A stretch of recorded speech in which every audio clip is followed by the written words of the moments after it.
family irrevocable trust to convert a driveway into a road for 4 single-family house lots and appurtenances at 32 Starlight Drive, Walpole. Plans are on file with the Conservation Commission Office. Public hearing on the above matter will be held at Walpole Town Hall, 135 School Street, February 26, 2020, beginning 7:05 p.m. All interested persons request to be present. Hearing's been opened and continued. We have a request from the applicant to continue this until October 28th at 7 p.m. Would someone make that a motion? I'll second it, Ben. I'll second. Okay. Okay, all in favor? Aye. Let's go down the list here. Bailey's not here. Doug? Aye. Medio? Bailey is here, I think. Aye. Betsy? Al? Betsy says aye, but I'm going to say that Bailey's here too. Bailey's on? Okay. Did Bailey vote? Yes, I'll vote. Jack, Bailey, aye. Aye, okay. And I vote aye. So we'll continue this until then October 28th at 7 p.m. Okay. Now, we've got a couple minutes here, so we have an extension. Lost Brook Trail. Yes, that's the subdivision Lost Brook Trail off of Delaney Drive, 2-lot subdivision. They need some more time, and he's requested an 18-month extension to March 19th, 2022.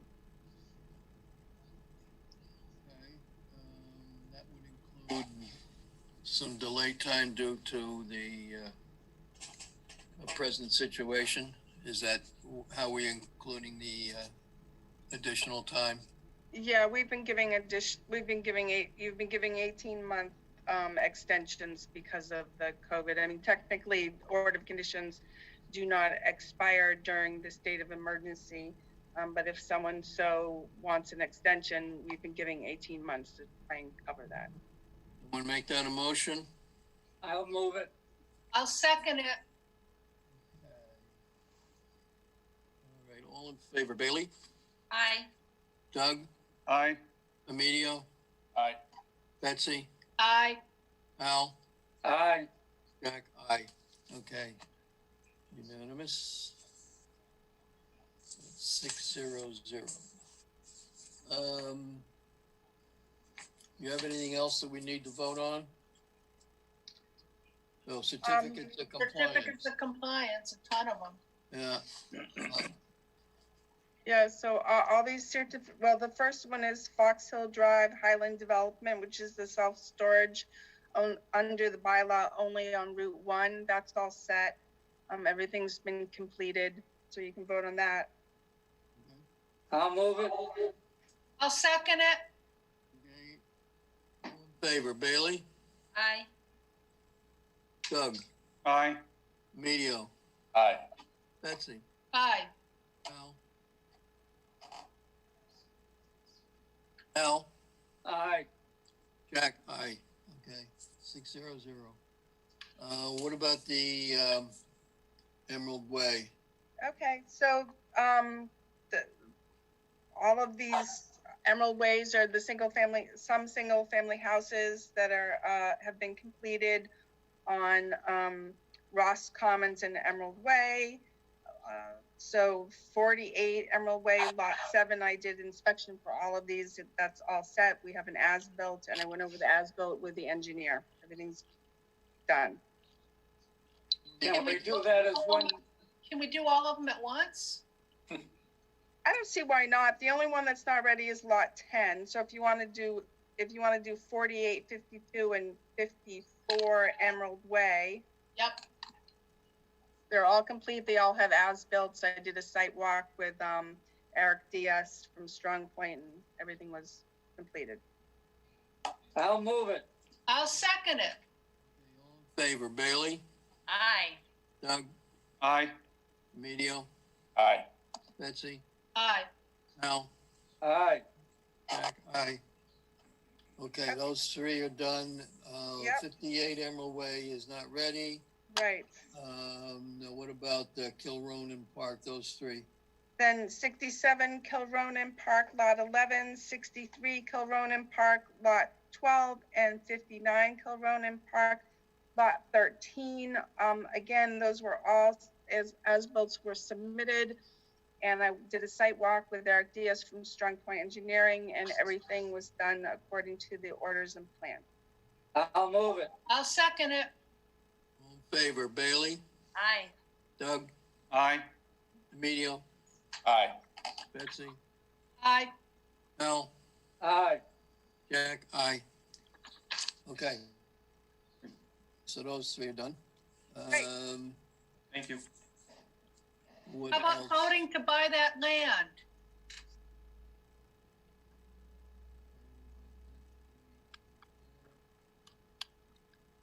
For $10,000. We have the motion is to purchase the parcel of land located on High Street and identified by assessors parcel 7-6 from Raymond F. Pierce and Miriam P. Bowers, trustees, G. Fails Pierce Revocable Trust for a purchase price of $10,000 plus taxes, and to sign the purchase and sale agreement, acceptance of deed, and any or all other documents necessary or convenient to accomplish the acquisition. The check would include $10,000 plus taxes and minus $106 for. Do you know what that $106 is for, Landis? I think it was for some of the paperwork that Okay. the town would cover. To record it at the registry. But I Yeah, have a like question. that. What does plus taxes mean? So there's some, We're there's- paying the first quarter, fiscal quarter's taxes on the property to the point where, date where we buy it. Okay. It's a nominal amount. right, yeah. So, Landis and I did make a site visit, walked around the property a month or so ago. And we didn't find anything unusual or that didn't belong there. So that's the motion. What was the size of that property? About 8 acres, How much? approximately 8 acres. Oh, okay, thank you. Someone want to move that motion? I'll move it. Second. Further discussion? All in favor, Bailey, Aye. Doug, Aye. Emilio, Aye. Betsy, Aye. Al, Aye. Jack, aye. Okay, and Landis will get there's a paperwork and we each have to sign it, I believe, isn't that, this is not electronic signature, we'll each have to sign that. Is that correct, Yeah, Landis? I think the preferred is to have everyone sign it, so I'll have to make arrangements to either have you come here or come by your house, whatever works for you guys. Okay, so that, we'll get that done as soon as we can. Okay, Wow, you are efficient tonight. we can vote on at the moment. Yeah, I apologize, I don't have minutes ready for you guys. I haven't gotten to them. Fine. As far as the enforcement orders, just, I have been getting updates from Brookside Village, the developer there, that they're sort of working with the neighborhood association to get things done, and they're going back and forth a little bit on what different people think should get done. So they're working on an as-built right now. So just to let you know, there's stuff moving forward with that. Okay, it Should is, we confirm the November meeting? I mean, since we're all here, are we all okay with the suggested date for the November meeting? No. I may be away. I'm not sure right now.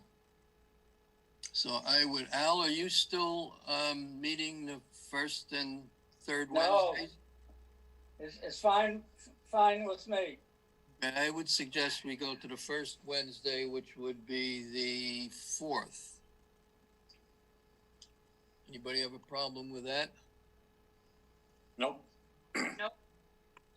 Okay, so, why don't we move the November meeting to November 4th? Someone make that a motion? I'll move it.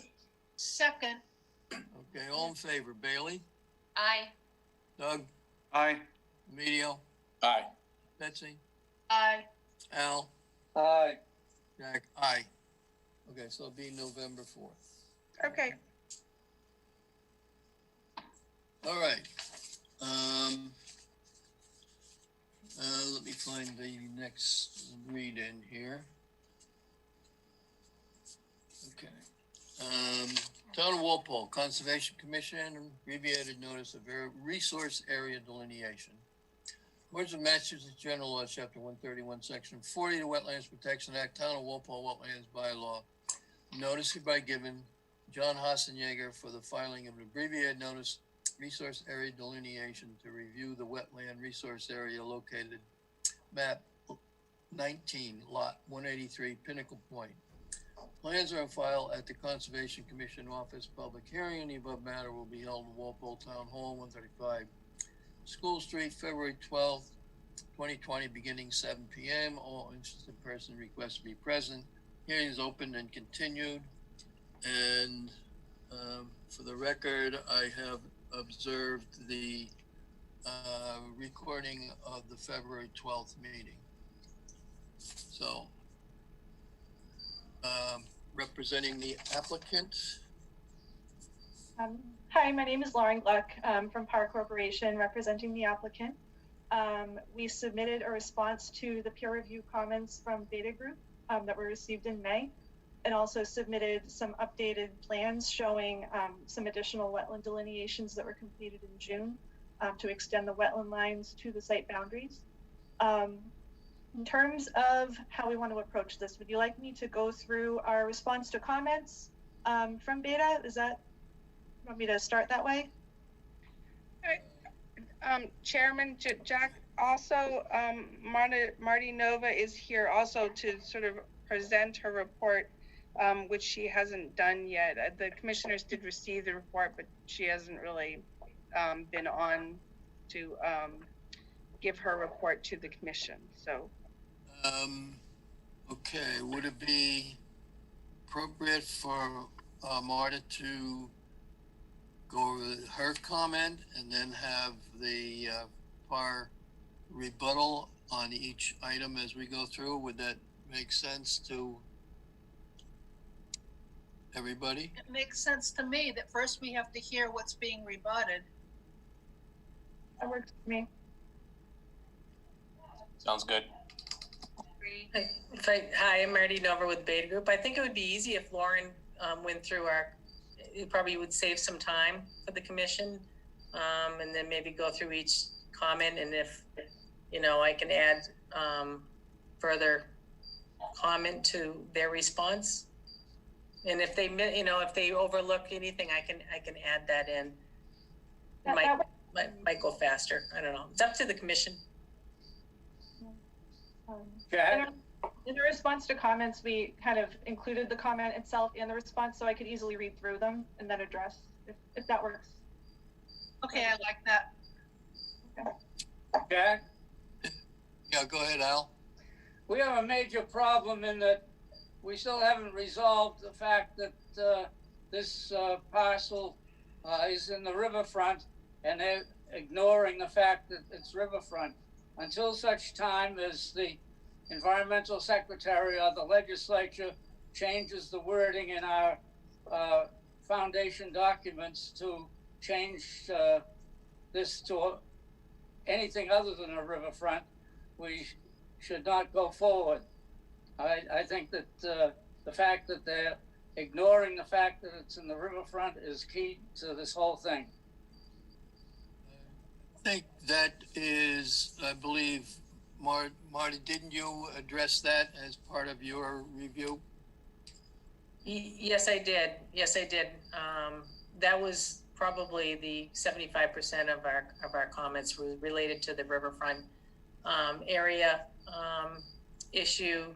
You know, we did look at the bank flags on the site and determined them to be accurate, although only one of the flags was actually on the property, so the commission couldn't legally confirm that boundary, but it certainly you could confirm the limited jurisdiction from the bank boundary. But I guess just the bottom line is, from what I understand, the commission has determined in the past that the river in this location has primary riverine characteristics, and therefore the 200-foot riverfront area would exist.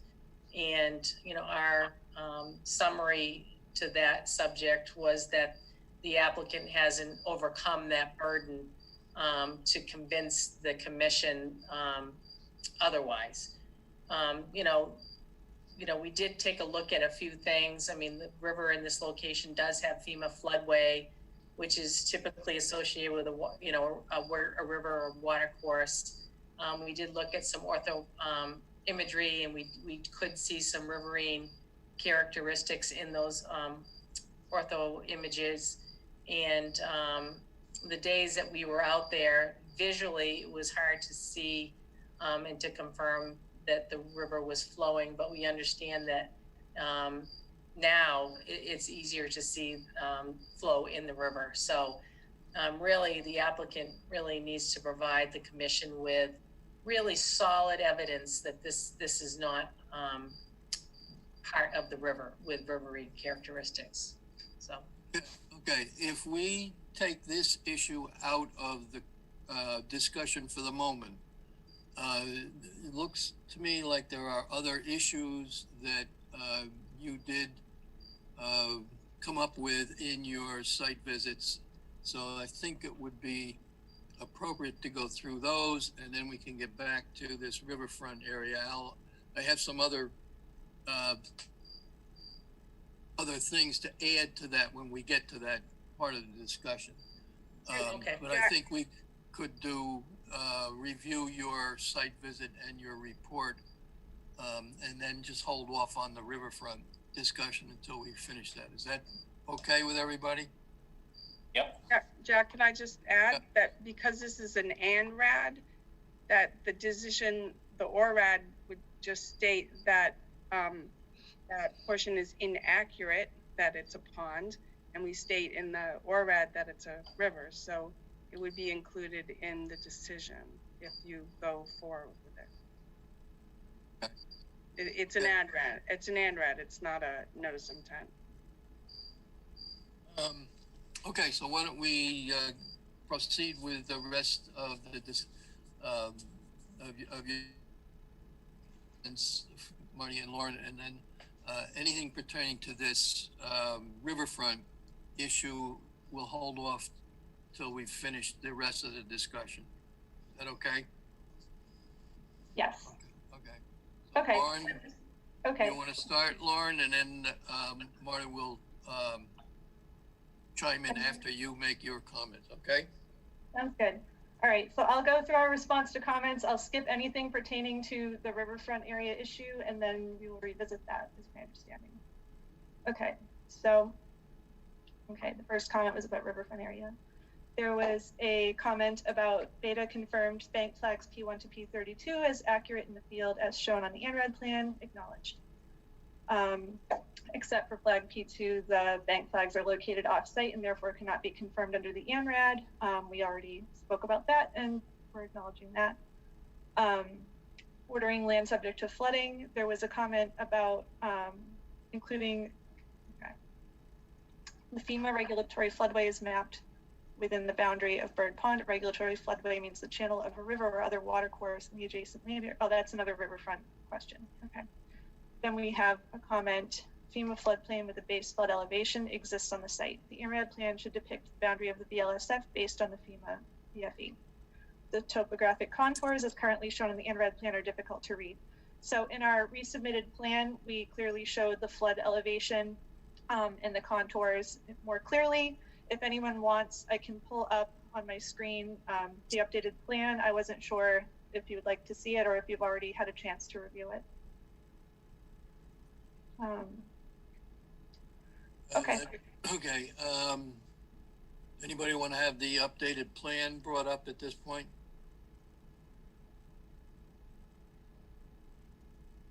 Okay, Marty, do you have any comments so far? No, I don't. I took a look at the revised plan, and the contour shows more clearly now. So we agree with that. Okay. Okay, back to you, Lauren. Okay, I'm just seeing whether the next few pertain to the riverfront area. Okay, let's see here. Acknowledging that it is in fact an impoundment of the Neponset River. Yes, we agree. Based on review, okay, that's another riverfront. Okay, sorry, I'm just skipping through these ones.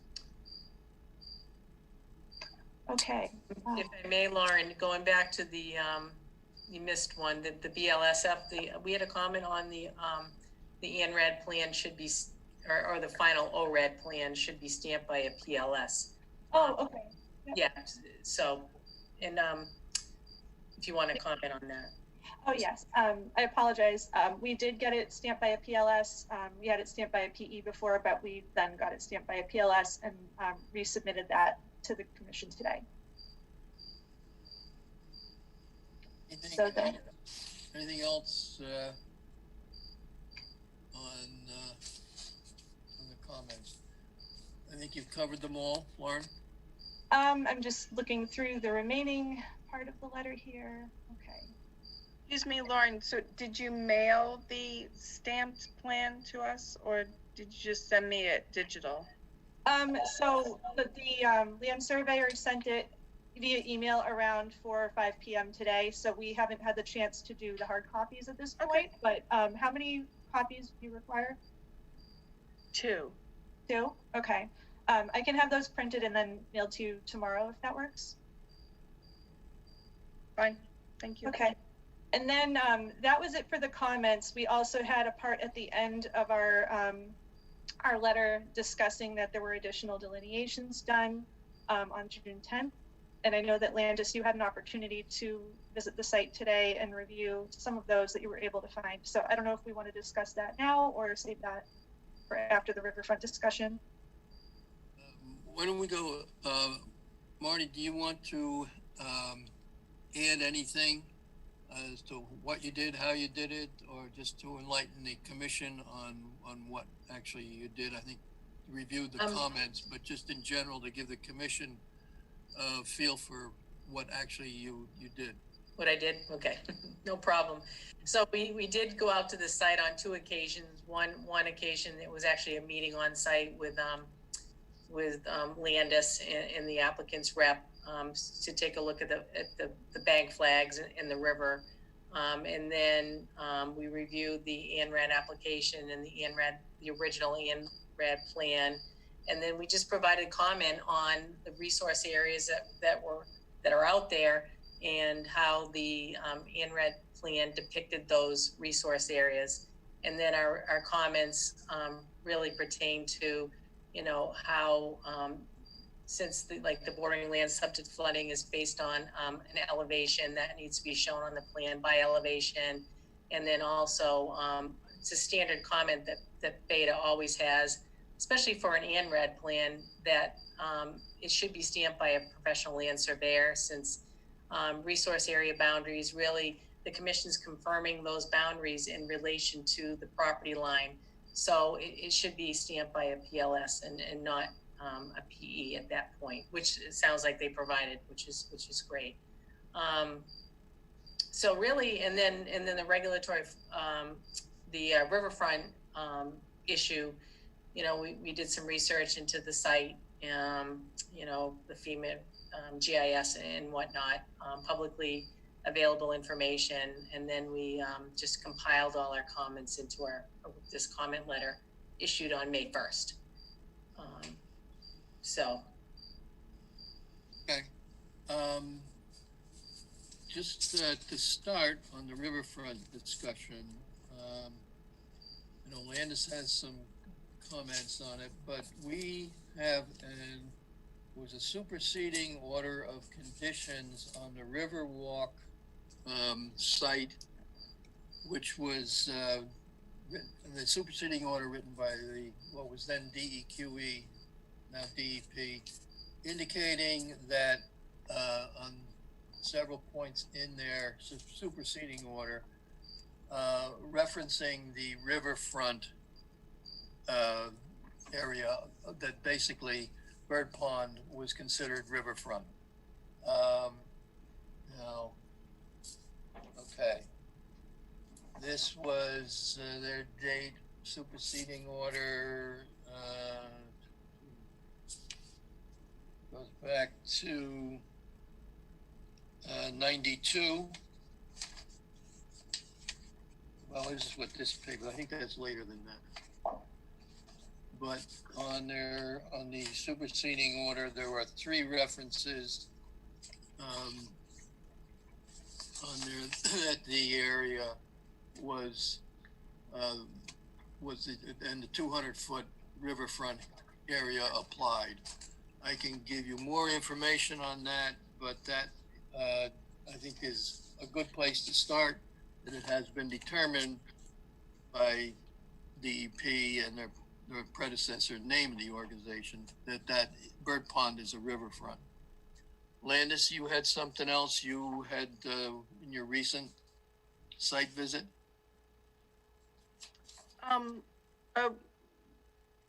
Well, so, and also the Conservation Commission issued a order of conditions for 12 Misty Lane, which was one of the lots in the Pinnacle Point subdivision at the very end, which is the lot closest to Bird Pond, the Ponset River, as well as they referenced the riverfront area and asked that plaques be put in place at the riverfront area, 100-foot riverfront area, so that it wasn't altered.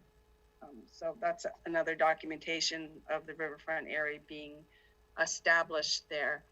Just when I went out today and reviewed the wetlands line, that I looked at several locations along the property and observed that there's definitely flow in the body of water, consistent all the way along. Okay. Al, do you have anything more you want to add? Well, when we did the Toll Brothers subdivision on the other side of the river, it was part of the riverfront. In order to do it without the riverfront there, we'd be setting precedent that all these other filings that have taken place in the past were not correct, that they were not in the riverfront, and yet that's how it was at that time. Why all of a sudden is it not riverfront? And this same applicant provided filings for the end of his street there, calling it riverfront. So now all of a sudden it's not riverfront. So as I said, I think unless we have an act of jurisdiction from the environmental secretary or the legislature that set the rules for this as being part of the river, I don't think we can accept a plan without it being part of the river. Okay. That's Bailey? my stand. Okay. Bailey, do you have anything to add or question? No, thank you. Okay. Doug? I guess I agree with Al. Okay. Emilio? I'm all set at this time. I have no further comments right now. Okay. Betsy? I just want to know where we are in this discussion, because I thought we were going to hear, so Marta said that Lauren was going to go point by point.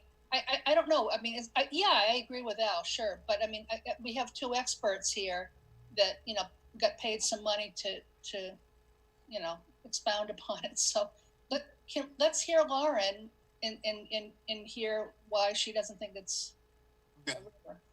I think this gets back to those comments that would pertain to the riverfront. Okay, Al said and I said my piece. So, Lauren, you want to comment? So I understand that there were some precedents of past projects. I came into this project as a fresh set of eyes, never having been to the site beforehand. And my interpretation of the regulations is based on my field observations from 3 different site visits, as well as review of the regulations pertaining to rivers versus ponds.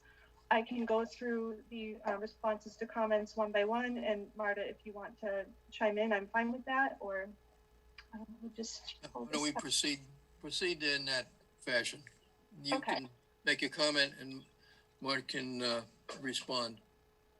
Okay. So the first comment was, based on our review of the ANRAD submittals, site visits, and review of publicly available maps and information, it is Beta's current position that the applicant has not overcome the burden of demonstrating that Bird Pond does not possess riverine characteristics. Therefore, it is our opinion that the commission should not confirm the absence of riverfront area on the site at this time until further site-specific information is provided. So our response here cites the riverfront area regulations at 310 CMR 10.582H, which verbatim says, where rivers flow through lakes or ponds, the riverfront area stops at the inlet and begins again at the outlet. A water body identified as a lake, pond, or reservoir on the current USGS map or more recent map provided by the department is the lake or a pond, unless the issuing authority determines that the water body has primarily riverine characteristics. When a water body is not identified as a lake, pond, or reservoir on the current USGS map or more recent map provided by the department, the water body is a river if it has primarily riverine characteristics. Riverine characteristics may include, but are not limited to, unidirectional flow that can be visually observed and measured in the field. In addition, rivers are characterized by horizontal zonation as opposed to the vertical stratification that is typically associated with lakes and ponds. So as shown on the locust map, the Bird Pond is clearly identified as a pond, which is therefore presumed to be a pond based on that regulation that was just cited. Where it enters at the inlet and exits at the outlet may still be a river. However, it's called a pond, and nowhere does it say that it's that it's the burden of the applicant to overcome that presumption. It would be the burden of the authority to overcome that presumption. So that was our response there. If anyone wants, I can pull up the locust map showing Bird Pond, shown as a pond. And I just wanted to make a quick comment about that Misty Lane property, 12 Misty Lane, that recent property where it was determined to be a river. That's actually a bit west of our site. So where the inlet actually does have riverine characteristics, that I could understand would have a riverfront area in that location. So do you want me to continue or? Marty, do you have any comments? Sure. I think, right. I think the point that Beta and I was trying to make was that the applicant, the commission has determined that the river has riverine characteristics. They've seen it flow. So the applicant really needs to overcome that. And I don't think that they have. I mean, they've presented their argument that it's, it's called a pond, and it's shown on the USGS as a pond. And I agree with that, obviously. But again, given the history of other applications, the fact that the river has been observed flowing and there's FEMA floodway, the applicant really needs to provide convincing evidence to overturn your previous determinations. And a lot of times, that's done by dye tests in the river. So there are other things that they could do to convince you that it's not a river. And that's really the point we're trying to make is it's at this point, it's really on the applicant to convince you that you've been wrong in the past.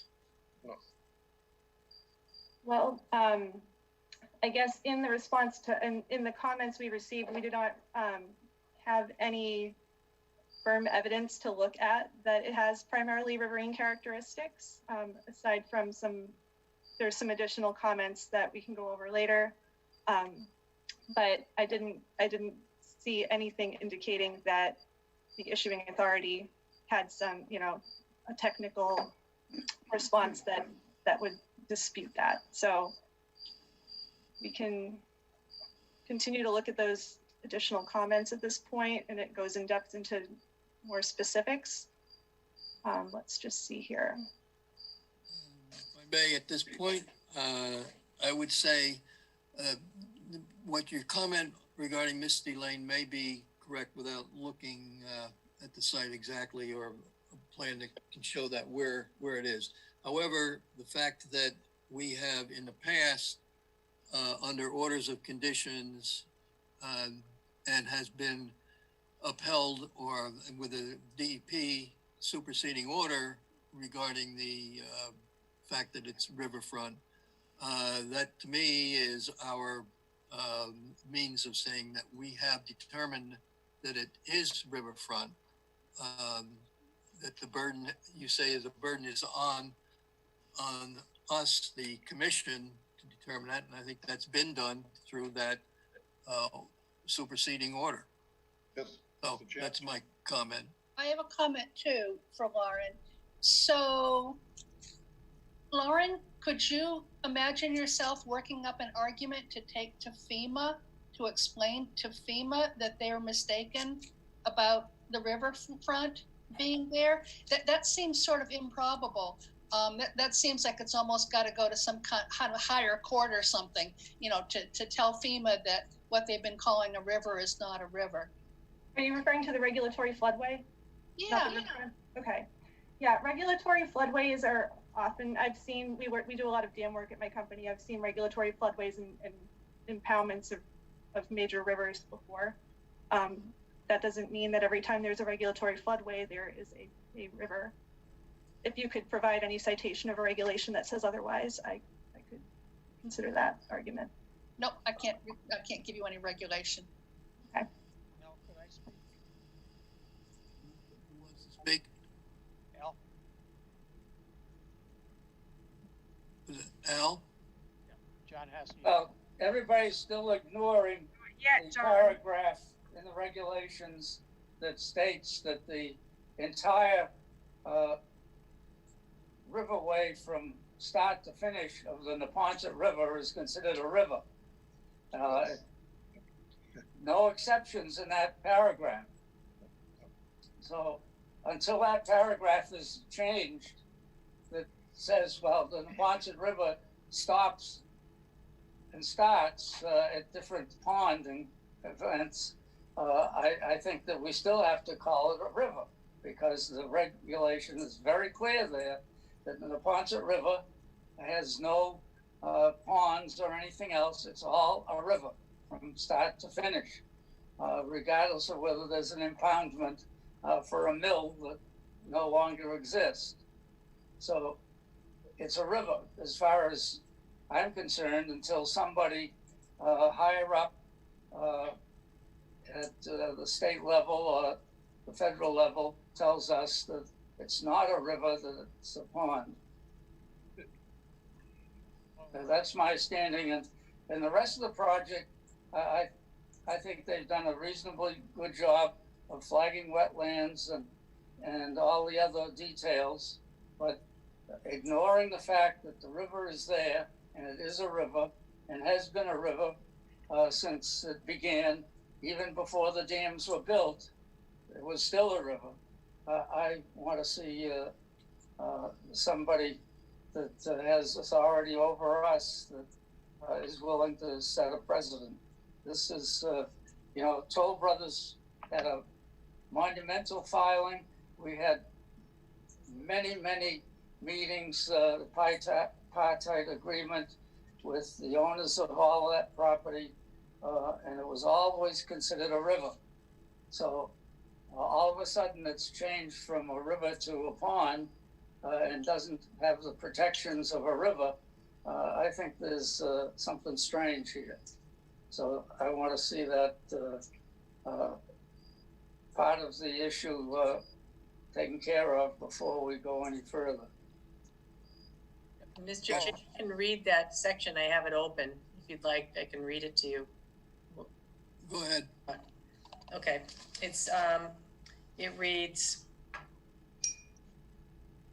rivers include the entire length and width to the mean annual high water line of the major rivers. And then parentheses, they list major rivers. One of them is the Neponset River. And that's in the definition of river section. There's another section. There's another section you need to read. Well, you have to wait, okay? The chairman will ask if there's other people who have comments. So you could wait, please. Thank you. Okay, Lauren, do you have anything else you want to review on this? I could certainly take a look at that regulation a little more in depth following the meeting and provide a response, but would you like me to go through the rest of the comments first? Yeah, if you have more comments to Yes. review, go ahead. Yep, okay, I'm just going through my letter here. We spoke about the regulatory floodway. There was a comment regarding a regulatory floodway in Bird Pond, but as I mentioned, ponds, impoundments of rivers can have regulatory floodway. It's common. We have, okay, flood elevation we talked about. Okay, so there's a comment, another comment regarding riverfront area. It is Beta's understanding that the Walpole Conservation Commission has maintained that since the Bird Pond is part of the Neponset River, there is a corresponding 200 riverfront area based on review of GIS, FEMA information, and the wetland regulations along with observations made during our site visits. It is Beta's opinion that there is data to support the Commission's stance. So there's several comments pertaining to that. The dam located at the eastern extent of Bird Pond appears to provide significant impoundment for the waterway Neponset River.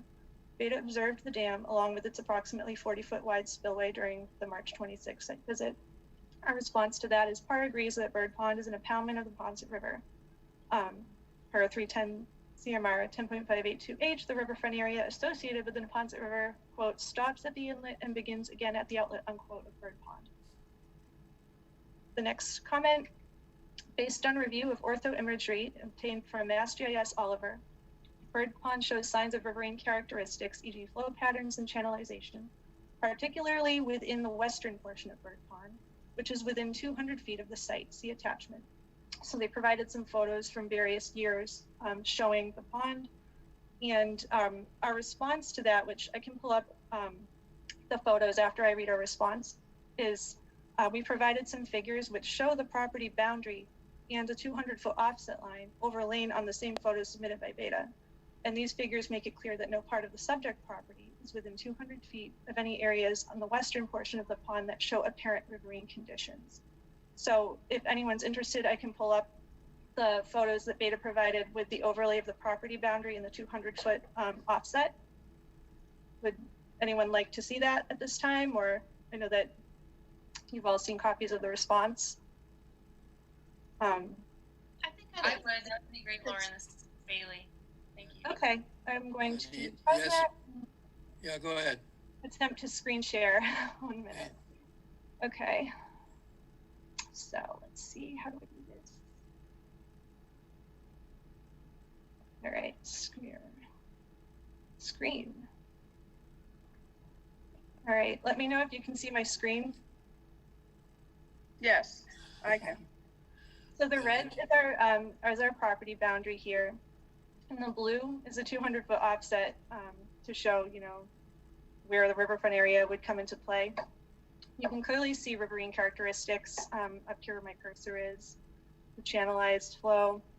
You can see kind of a little delta of sediment right here at the inlet, but then it becomes a broad expanse. It's obviously a linear shaped impoundment due to the topography, but it's standing water. There's marsh vegetation, lily pads, just aquatic vegetation here. We didn't see the riverine characteristics on these photos at the portion within 200 feet. This was from 2016. This is a little darker, 2011. You still see the same kind of riverine flow, and then kind of turns into that palustrin This is 2018. This is 2017. So they're all fairly similar. But our interpretation of these photos doesn't show any riverine characteristics on the section bordering or within 200 feet of the site. So if Beta had any comment as to how that interpretation was made based on these photographs, I'd be happy to hear it.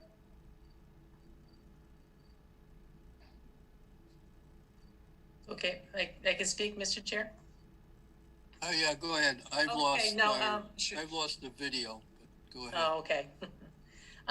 So our comment really is that these photographs show that the river is flowing in those sections that Lauren pointed out further west, really.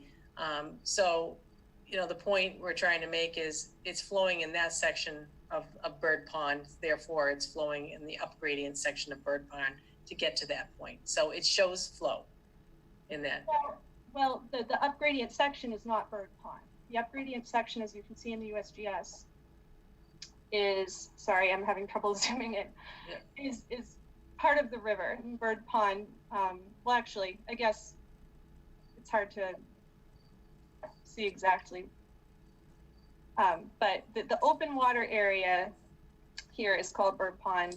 I guess I understand that there could very likely be a section of this here that does exhibit riverine characteristics, but it's not apparent bordering our site. So I would say this area where there's clear channelization could have a 200-foot riverfront area. I would not interpret this area here to be a river with a 200-foot riverfront area. Regulations state that, you know, the river has, the riverfront area stops at the inlet, ends at the outlet. I would say the inlet is somewhere just west of this dotted line here.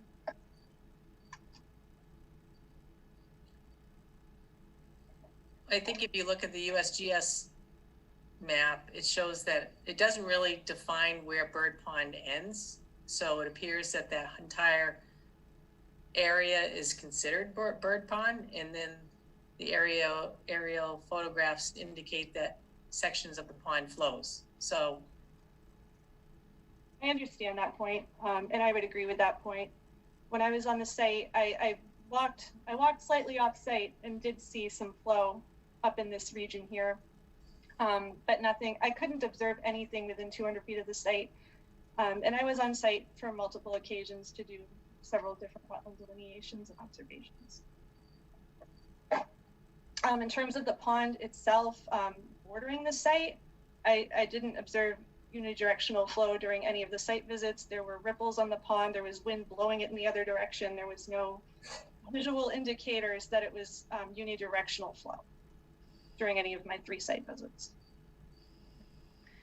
If I could just add, I was there today and I definitely saw unidirectional flow and took several videos of it. And I walked from end to end and observed it at each place that I stopped. And the far tip at the end of Misty Lane, that's the Brady property, which has the riverfront area order of conditions, which is included in your blue area. And then Riverwalk Commons, which is at the other end of the site, closer to the dam. That's the superseding order that was upheld by DEP, which also includes a riverfront area and quite a detailed invasive species removal program in the riverfront area. And I just wanted to clarify that that was issued in September 1998, I think it was, not 92. So it would have been included in the current regulations.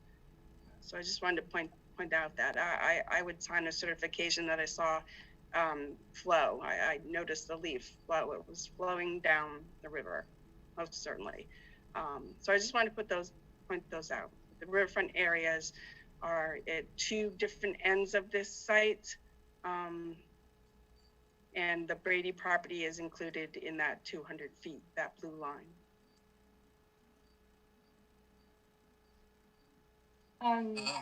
Lauren, do you have anything more you want to say? Not pertaining to that comment at this time. Marty, do you have anything more to add? No, Mr. Chairman. Okay. Do we have any additional comments on the report? Lauren? I believe so. Let me just quickly see. Okay. Okay, we talked about photos. Okay. Power Corporation's opinion that Bird Pond does not exhibit riverine characteristics appears to be strictly based on one site visit. A critical decision such as this should be measured in the field using standard technical evaluation practices. So our response to that is that we attempted to observe visual evidence of unidirectional flow on at least 3 occasions. That was September 19th, 2018 during the original delineation, March 26, 2020 during Beta's second field visit, and on June 10th, 2020 for the additional BBW and pond delineations. Visual evidence of unidirectional flow in the pond at this site was not observed during any of these field visits. Presumably, if Beta had observed unidirectional flow during their March 21st, 2020 and or March 26, 2020 site visits, such observations would have been documented in this review letter. No such documentation was provided. And then we went on to reference, we looked at the USGS Neponset River gauge, which is approximately 1.9 river miles downstream from the subject property, and provided a figure showing that on March 26, which was the second Beta site visit with PAR, flow was between 42 to 44% greater than the median flow rate for that date based on 80 years of records. If unidirectional flow were present in the pond, it should have been visually observable during that visit. And then we provide a chart showing that data from that. Question for Lauren. So what's your, there's gotta be some method, some official method for observing flow, like putting I don't know, a colored stick in the water or something, and then taking a stopwatch and measuring along the bank to see how fast it's going. What is the official method for determining flow? I'm not sure that there is one official method for determining flow. Our site visits, we were using visual observation. Visual observation of what, like a stick or something? Yeah, just like any matter that would be in the pond, looking at the direction of the ripples in the pond, etc. I guess I'm sort of thinking that there should be some, we should be on the same page. If a stick is in the water and if it heads toward the dam and then gets caught up on the dam, and that dam is full of sticks all caught up, by the way, then that's evidence of flow. And I guess I'm not, I'd like to hear more about that and not just, oh, it didn't look like it was flowing. Seems like if a stick heads down to the dam and then gets hung up on the dam, then it flowed. That's most impoundments. That's most impoundments of rivers. This is most water bodies in the state. So there's clearly some, the water is making its way due to the gradient very slowly through a pond, but there's not unidirectional flow. When I was out there, I saw, leaves and other matter on the pond surface flowing the other way and then back and forth. And it wasn't a unidirectional, flow that I could observe. If I could belabor that though, blowing the other way, I mean, then I need to know how fast the wind was blowing that day or something. And I'm belaboring it only because blowing is different than flowing. And yes, I believe that a leaf could blow the other way, but is the general flow in the direction of this gigantic dam where you see all kinds of sticks and leaves all caught up because they flowed down to the dam.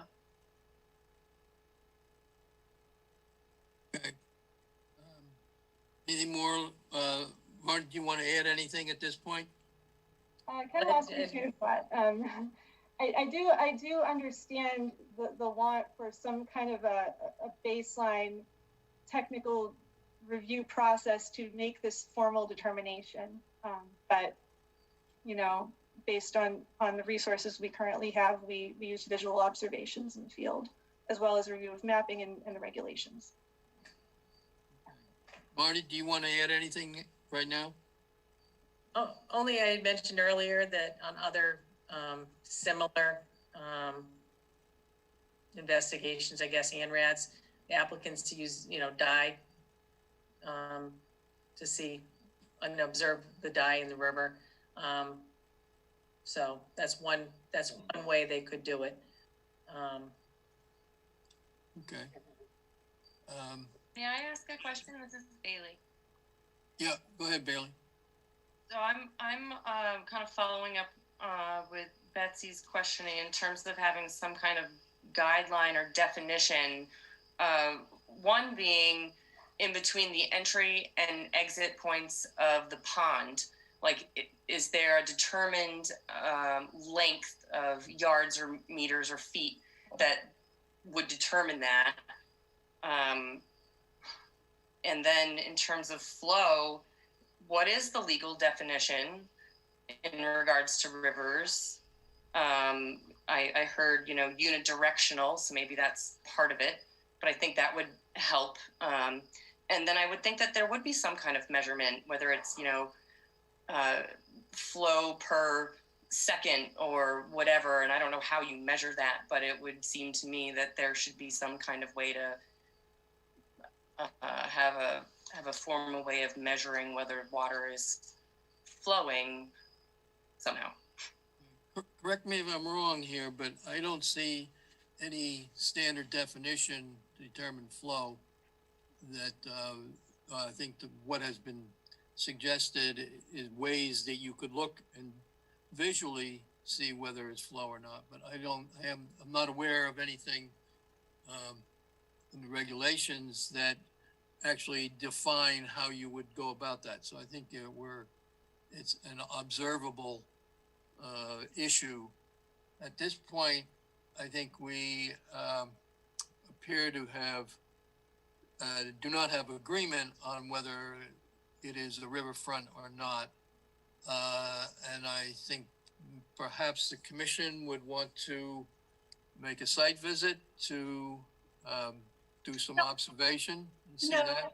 No, actually, personally, I don't want to go and observe the river. No, I actually think it's possible that we're ready for a vote, but we need to also have comments from the audience. I think Lou wanted to make a comment. John Hassan, the petitioner is here. John Hassan, I think I should be allowed to speak. Yeah, Since John? I paid for the study.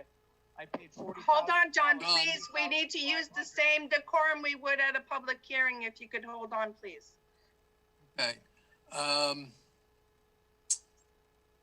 right. Anybody else on the commission have any more comments? Bailey? No, sir. Doug? I just had one comment, and this is kind of a hypothetical, but in my mind, if the dam wasn't there, I don't think anybody would argue that there's not a flowing river going through what is currently called Bird Pond. So if the old or the original riverbed were kind of imagined there in the center of that body of water, and you were to delineate a 200-foot river buffer from that, it seems clear that there clearly is a river underneath that body of water. The water's got to flow in, it's got to flow out. And I just think it's clear to me that that is a flowing river underneath that water body. Okay, Emilio, anything else? No, my only comment was that they make airflow meters, and I'm sure they make water flow meters as well. So I'm not sure if you could even employ something like that to check a flow. But that's all. And then I think I agree with Betsy that I think we are ready for a vote. Betsy?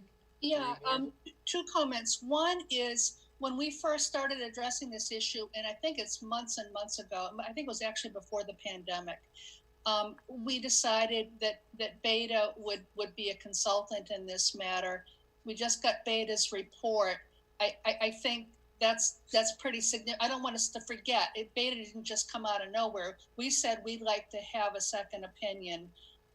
We had an opinion at the time, but we wanted to get just a real solid second opinion from a consultant.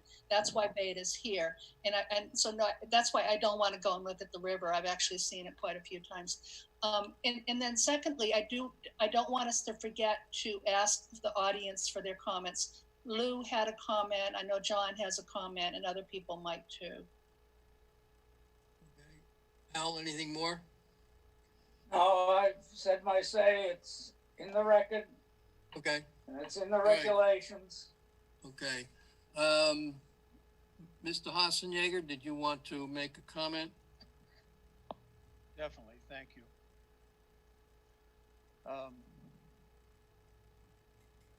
This is certainly a bizarre procedure, I have to say the least. The only reason that Lauren is here is because of... I can't hear you, John. I can't hear you. You might need to... I don't know what I can... Let me just see if I can... Can you get closer to your device, whatever you're using? Or John, maybe you need to turn the volume up in general on your computer. Is that any better? It's better.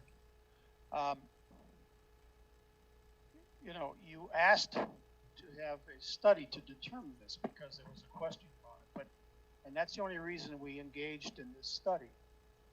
And I'm concerned because I received a copy from Briscoe Lang of a conclusive report months ago, and the conclusive report was inconclusive as to whether it was a river or a pond. And apparently something has changed. If you received a new report today or something, that's totally outside the domain of the person who paid for the study and the report, which is myself. My real concern is that, first of all, the most important thing about the town of Walpole in history books is Bird Pond and the Bird Company. It's part of American history. We're in history books with this pond. I went to the Historical Commission of Walpole with John Anderson and Roger Turner, and we looked at the old maps back to 1700. And every map of every government agency and every map of the town of Walpole for 2 centuries has Bird Pond as a pond. This is the second largest pond in Walpole, next to New Pond. It's really close. It's over 18 acres in size. And it's almost bigger than New Pond if you take the Norwood piece out of it, out of New Pond. Any of the ponds in Walpole have the same characteristics of impoundment and a river or a stream running somewhere underneath the pond. So if you want to take New Pond and make that a river, make Turner's Pond and make that a river, and Clark's Pond and make that a river, and Cobb's Pond, you're rewriting the entire town with your new regulations of trying to stop development with environmental concerns about riverside. But this doesn't make a case. Basically, I guess I'm going to probably ask my money back, because the only reason I was willing to spend the money to have Beta do a study was for them to do a conclusive answer to what Betsy was asking. And they didn't do it. Their conclusion was it's inconclusive. So I think the fact that it's been a pond for 2 centuries, it's part of the history of the town of Walpole, and it meets all the requirements that Lauren mentioned beyond others.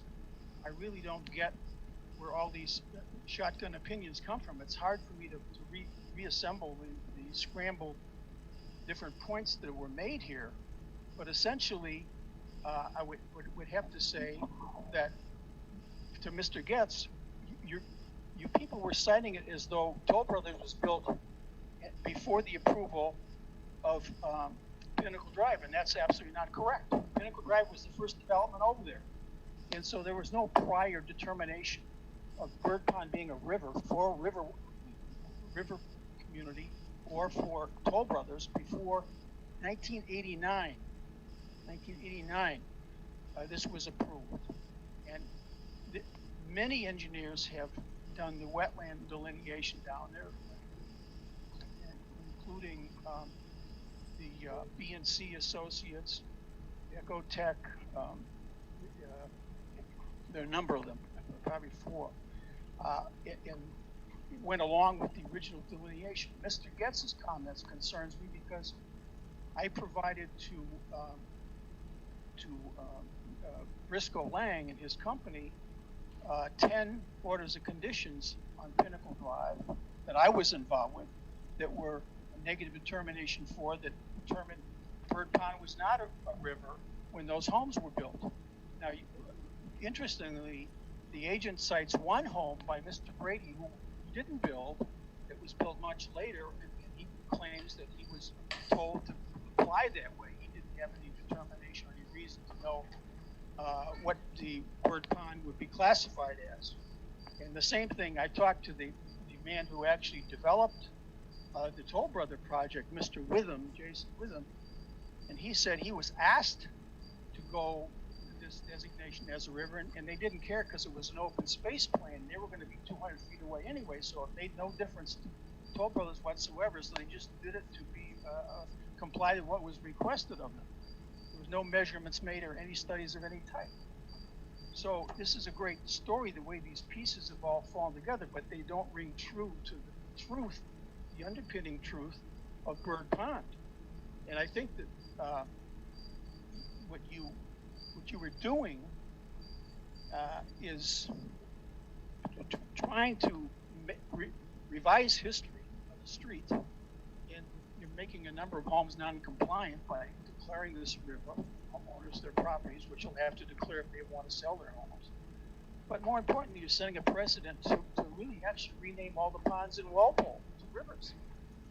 And that's going to a great extent for whatever your objective is here, because this is a redevelopment property, there's really no gain other than a classificatory gain on your part to wipe out Bird Pond and create a river name. Again, all ponds have streams or rivers running under them. That's the way the definitions are. And I think that I'm sorry that Mr. Lang, I don't know, he isn't here tonight, but he had a great history on all this and did a great deal of research. But the procedure here concerns me the most because essentially, and by the way, the Water Commission of Walpole does not want the ponds dewatered into rivers, because that hurts our aquifers and that hurts our recharge areas of the town. So you're not doing anybody great favors here by this overstretch. I personally think you have to go to town meeting to change the history of Walpole and to change the names of ponds in the town. And I just don't see why or where you're going with this, but I just have to say I'm extremely concerned. I was sort of dragged into this by your committee the first night, and then wanting, purportedly being open-minded to an independent study and taking the responsibility, if I paid for it, that they would get an answer. And obviously, we started off with Bird Pond being a pond, and when your consultant got done, their report said it was inconclusive. So I assumed that meant this continued to be a bird pond because they never proved it was a river. So I, disagree with about 98% of what's been said here this evening so far. Anything else, John? Well, there's a lot, but I'll try to, control myself. Okay. I just on the dates that there were reconfirmations in 2000, 2002, 1989. Mr. Getz, fine. I have his signature on all the documents, and so he might be in a little trouble that changing his mind. I don't know if you can change your mind once you rule it one way, and then you can rule it another way later. But I'm concerned and upset. Okay. Thank you. Okay. Thank you for your comments. Anyone else that would like to make a comment?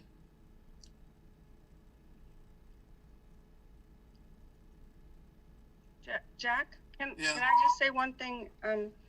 As far as what Mr. Hassenyeager was saying, is that the houses that were built along Pinnacle Way and Pinnacle roadway are outside the 200-foot riverfront area. So just wanted to state that clearly. I think that's obvious when you look at the plans. No, Okay. that's not correct. The 200 feet, and it would have been had declared if we had a building permit and got an order of conditions. according to the plans that I've looked at, all of those are outside of the 200-foot. Not the lots, Jack. Yeah, That's I incorrect. just measured it off of the plan they submitted. The only one that is that So they wouldn't be subject. was that one lot at the end of Misty Lane, which does have a 200-foot riverfront area. And in addition, you, Correct. John, you have neglected to consider the Riverwalk order of conditions, which does refer to Bird Pond as a river. So Well, the manager there said the same thing, because it was redevelopment and it was this age restricted escape in the zoning. They didn't care because they had no effect on them. okay, well, it still doesn't, whether that's what he's saying or not, it's still, that's what's written in there, and that's what we have been going on. Anyhow, anyone else in the audience have any comments? Mr. Petrosi, you decided you don't need to make any comments? No, I think that obviously the commission has a mindset that they want to change the regulations to their interpretation when they have no factual evidence of a riverine characteristics. It's just basic hearsay. So the regulations clearly say that the burden is on the commission to make a determination that there's riverine characteristics. They haven't done that. Quite honestly, I think that the commission should really take a good look at this site that we're looking to develop. I think you'll see that the whole area is completely degraded. It's a redevelopment site. I think that classifying it as a river would do more harm to the potential resurrection of this property and restoring the property as a good quality buffer area than putting a restriction on it that clearly isn't warranted at this point. So whatever the commission decides to do, that's quite frankly, it's their discretion. We would appeal this to DEP, and we'd get the higher authority that Al is looking for to give us whatever determination is comes down the road. But I do think that the commission should take a look at the site and visualize what's there now. It's completely degraded, completely filled in, overgrown with invasive species. I think we could do a much better job if the commission were to maintain the determination that it's a pond at this point and not a river, based on the evidence that we've submitted or has been submitted. And quite clearly, Beta has not proven or submitted any evidence to suggest that the commission has evidence that it's a riverine, that it has riverine characteristics or uniflow in the pond area. So, we'll just let it sit where it's going to sit. If the commission wants to make that determination, we're happy to take it up to the next level. Anything else, Mr. Petrosi? I would suggest a site walk myself, because I think the commission members should really get to that site and see what condition that property is in. It's really quite awful. So I would ask, with Mr. Hassenhagen's permission, that if the commission would want to schedule a site walk that you suggested and continue this till after a site walk is conducted, then we can sort of discuss what the best possible outcome for this property would be, because it's clearly, there's foundations, there's concrete, there's asphalt, there's invasive species, there's all kinds of debris on the site. Determining that it is a river would really put a a lot of restrictions on cleaning that site up. So I would ask that the commission continue the hearing with Mr. Hassenegger's permission, and that we could schedule a site walk sometime in the next couple of weeks. I have to disagree with that. I mean, you're on the topic now of whether it's degraded. I have walked along that trail. That's a trail that I've been on. You're absolutely right. It's loaded with concrete and all kinds of things, plus the little skating area, rest area, which is nice. But everything else is degraded. But we're not. That's not what we're discussing. We're discussing whether it's a river or a pond, and I think that we might have enough evidence to vote on. Then we can go and talk about whether it's degraded or not, and anyone who hasn't walked there can go and see how degraded it is. I just don't feel that the commission can make decisions about whether a natural feature or a water feature is or is not something based on whether we'd like to have a place that's degraded become improved. I think that's not how we make our decisions usually. Well, I'm just reading the regulations. I'm just trying to go by the regulations, which is how we should operate. The regulations clearly say that if it's a pond on a USGS map, then it's a pond unless the commission has evidence or determines that it's not a river, not a pond, and you haven't done that. So if you want to go out there and do some testing and flow testing and all these things that the commission would be required to do, then fine, then we'll see what the results of that testing is. But up until this point, the commission has not done that, and the regulations clearly say that it's their responsibility to do it. Okay. I would like to add one. I don't want to belabor the point anymore, so it's just clear. You know, I would like to say, Jack, that, you know, basically the other thing that maybe Betsy didn't quite get to was the state changed the name of DEP to include recreation, because the purpose of this isn't just to make something that no one can use, something that's fallow and worthless. And this is a high potential area, and I made this point in my original talk about, along with this project, there is no path there, Betsy, until we decide they want to agree with you and build a beautiful path that goes in the pinnacle of 26 acres, which the Conservation Commission got to use as a recreation resource as well up there, and to complete a walking path around the pond, create a kayak base, actually have to probably be able to go in there and enjoy the nature, enjoy the environment, enjoy the pinnacle, its history, its culture, etc. And you want to, you know, make it so that can't be done and make it difficult. It's a shame, because you're hurting future generations. You're not really achieving anything positive for the town of Walpole. And I'm really concerned, I'm telling you, about the change in name. There's going to be, you know, changing the name of Bird Pond, believe me, there's going to be serious repercussions about it. Okay. Based my own thought on this is based on what we have gone through in the past, looking at the Riverwalk and at the Misty Lane filings where it has been determined that it's riverfront, that my opinion that should hold for the rest of the property in between these 2 points.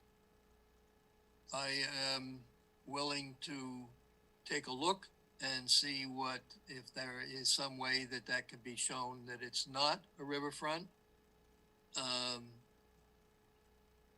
But that would, I think, involve a site visit and some other additional time spent one way or another to come up with that conclusion. But the commission was supposed to get that report. John, I paid for the report. Just, to get the answer. I understand that. Okay, so it's up to the commission to decide, do we want a site visit? We'll go through the commission. Landis, do you have any comment? I want to clarify, it would be a site visit to do something with the water flow, or a site visit to see if the area is degraded? If it's a site visit, Not permanent- degraded, no, that's not the issue. Degraded isn't the issue. It's So we would whether be it's going- riverfront. he tried to see if the river is flowing. And then I'm Listen. back to my original question. What are we doing? Putting a colored stick in the water and using a stopwatch? The We'll bait, have to we- figure something out that makes sense. well, let's ask Beta what they would suggest. We just paid a consult, a consultant got paid by John. And who has an opinion. If the commission were to go out to reinforce Beta's opinion, what would we be doing? A stopwatch and a wooden stick with some paint on it? Maybe I can add something at this point. You know, we were hired to review the NRAD and the NRAD plan and the site and the flags in the field, and to render an opinion on the position that the applicant is making in their application. And our position is, in addition to the other comments that we made in improving the plan, was that they haven't provided the commission with the evidence that this section of the river didn't flow. I believe at our March 26th, on site, the water was flowing over the dam. And at that point, you can't always see flow in a surface water way. So I think it would be very dangerous for the commission to go out there at any given time and make a decision on whether that section of the river flows. There are ways to measure flow. And it's not, first of all, it's not up to Beta or the commission to provide that information to you.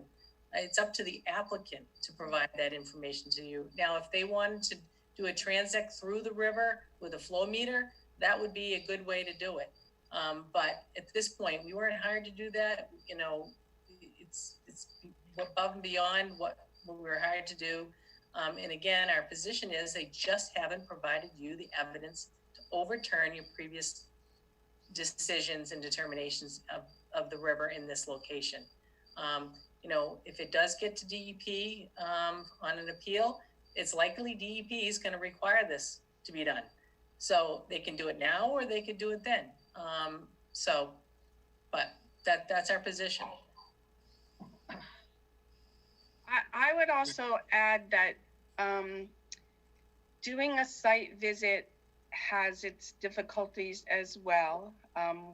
It is on the agenda tonight how the commission wants to proceed with site visits, which include the commission, the applicants, and potential abutters, which can be more than 25 people and can be a problem, as has happened in another application before the commission. So that's something to consider as well.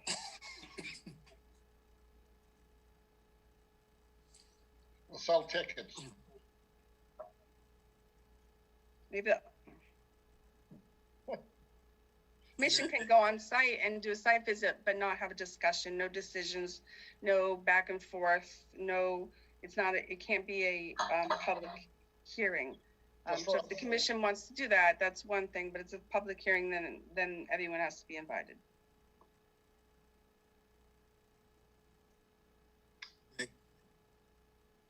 What's the desire of the commission? Someone want to? This is Bailey. I'm going to claim too new to even know what is being requested for this project. So I don't have that material. I don't know what we're trying to build or create here. All I'm trying to understand is definition of flow and how we measure that, and if this is a river or a pond. So I apologize. I would love to go to the site personally, get my feet wet, so to speak, being new to this commission, but I will always take the lead of my fellow commissioners.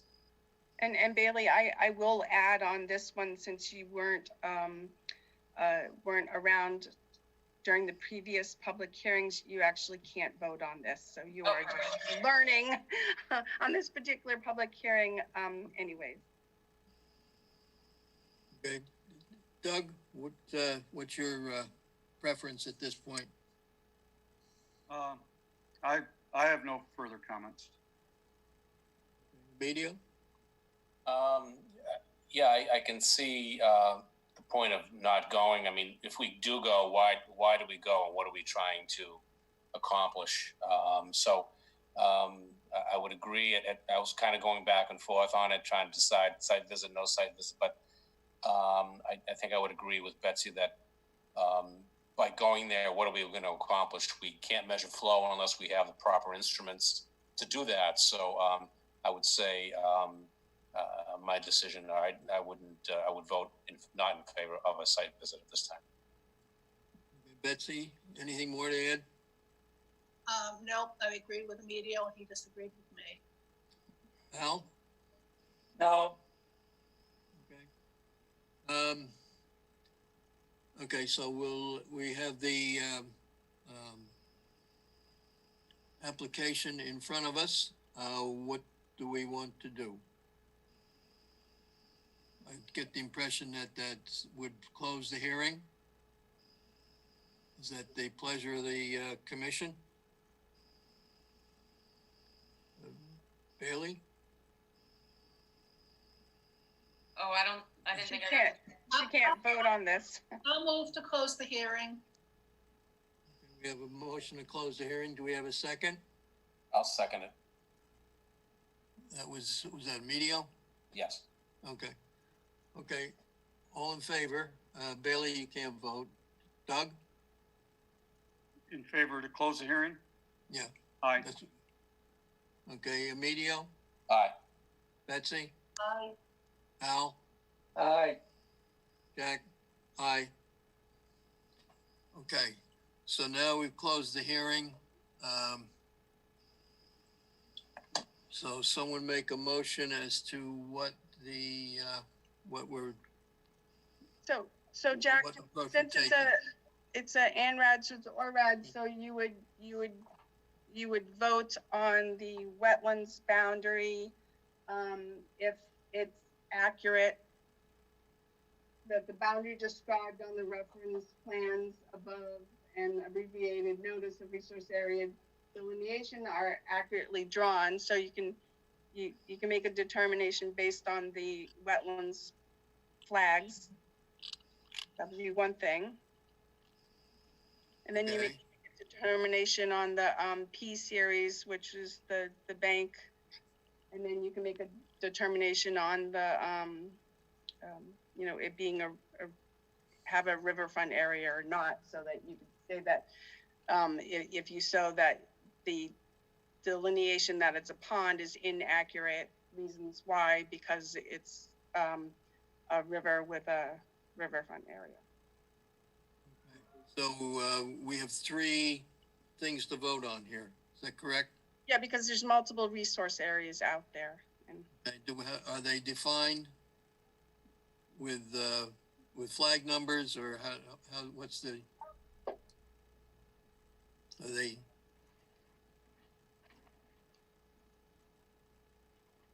Were the letters preceding the numbers?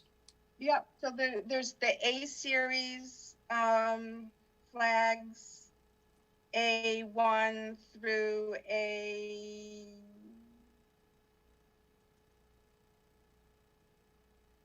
$40. Yeah, and you're okay with the A series? Yes. Okay, someone make a motion to approve the A series numbers 1 through 40. So moved. Get a second? Second. Okay, all in favor, Doug? Aye. Emilio? Aye. Betsy? Aye. Al? Aye. Jack? Aye. Okay, and what's the next series? Was that? Okay, and then there's the A-100 through A-102. Just added. Okay, so those are A series 100 through 102, is that correct? Correct. Yep. Okay, someone make that a motion? I'll move it. I'll second. Okay, all in favor, Doug?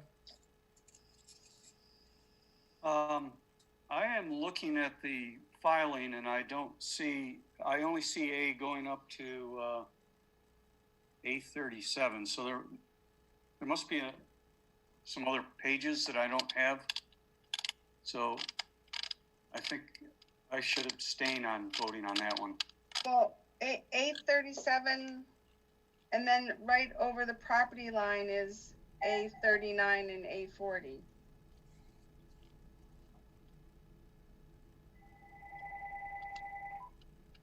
You see Landis, that? are you okay with those? Yes, I'm okay with those. All right, then I'll go along with that. Okay, and so now we're at the end near Misty Lane, and it's A100 through 102. So Betsy put that forward, Emilio seconded it, and then Okay, I'm okay with those. okay, I'll vote aye. Emilio? Aye. Betsy? Aye. Al? Aye. Jack? Aye. Okay, what's the next series? Okay, and then on the other side, we have A200 to 203, which they just need to refresh the flags. I could tell where they were located on the plan, but they must have been taken down, but I agree of where they're placed. And the gap in between 102 and 200 is because the wetlands actually goes further up, and they didn't include those flags. So I agree with flags A200 through A203. Okay, so we'll make that a motion. I'll move it. I'll second it. Okay, all in favor, Doug? Aye. Emilio? Aye. Betsy? Aye.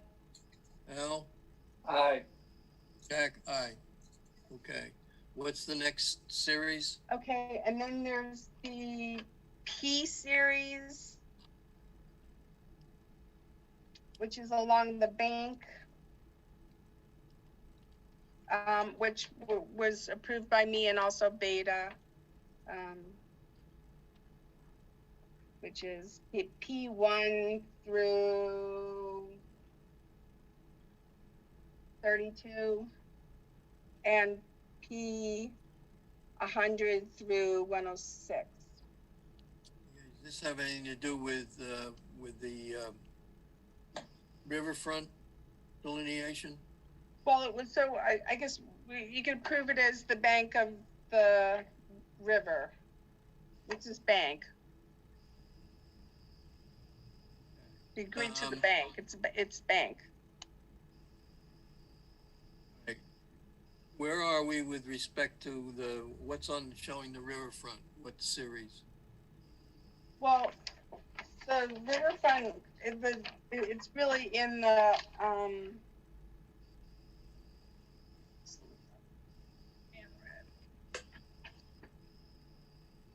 it's in the request, in the notice of abbreviated resource area delineation. So they're stating that it's a pond.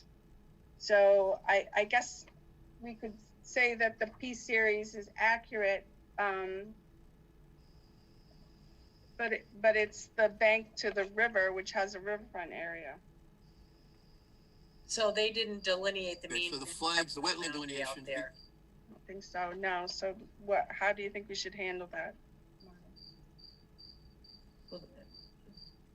Bank and mean annual high water boundary can be different lines. Yeah.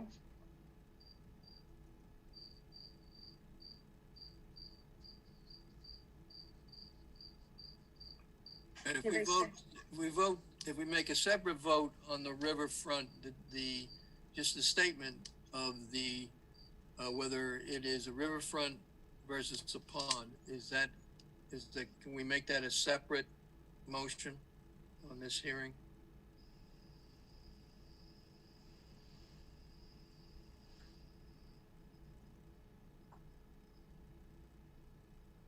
I'm sorry, Jack, ask that question again?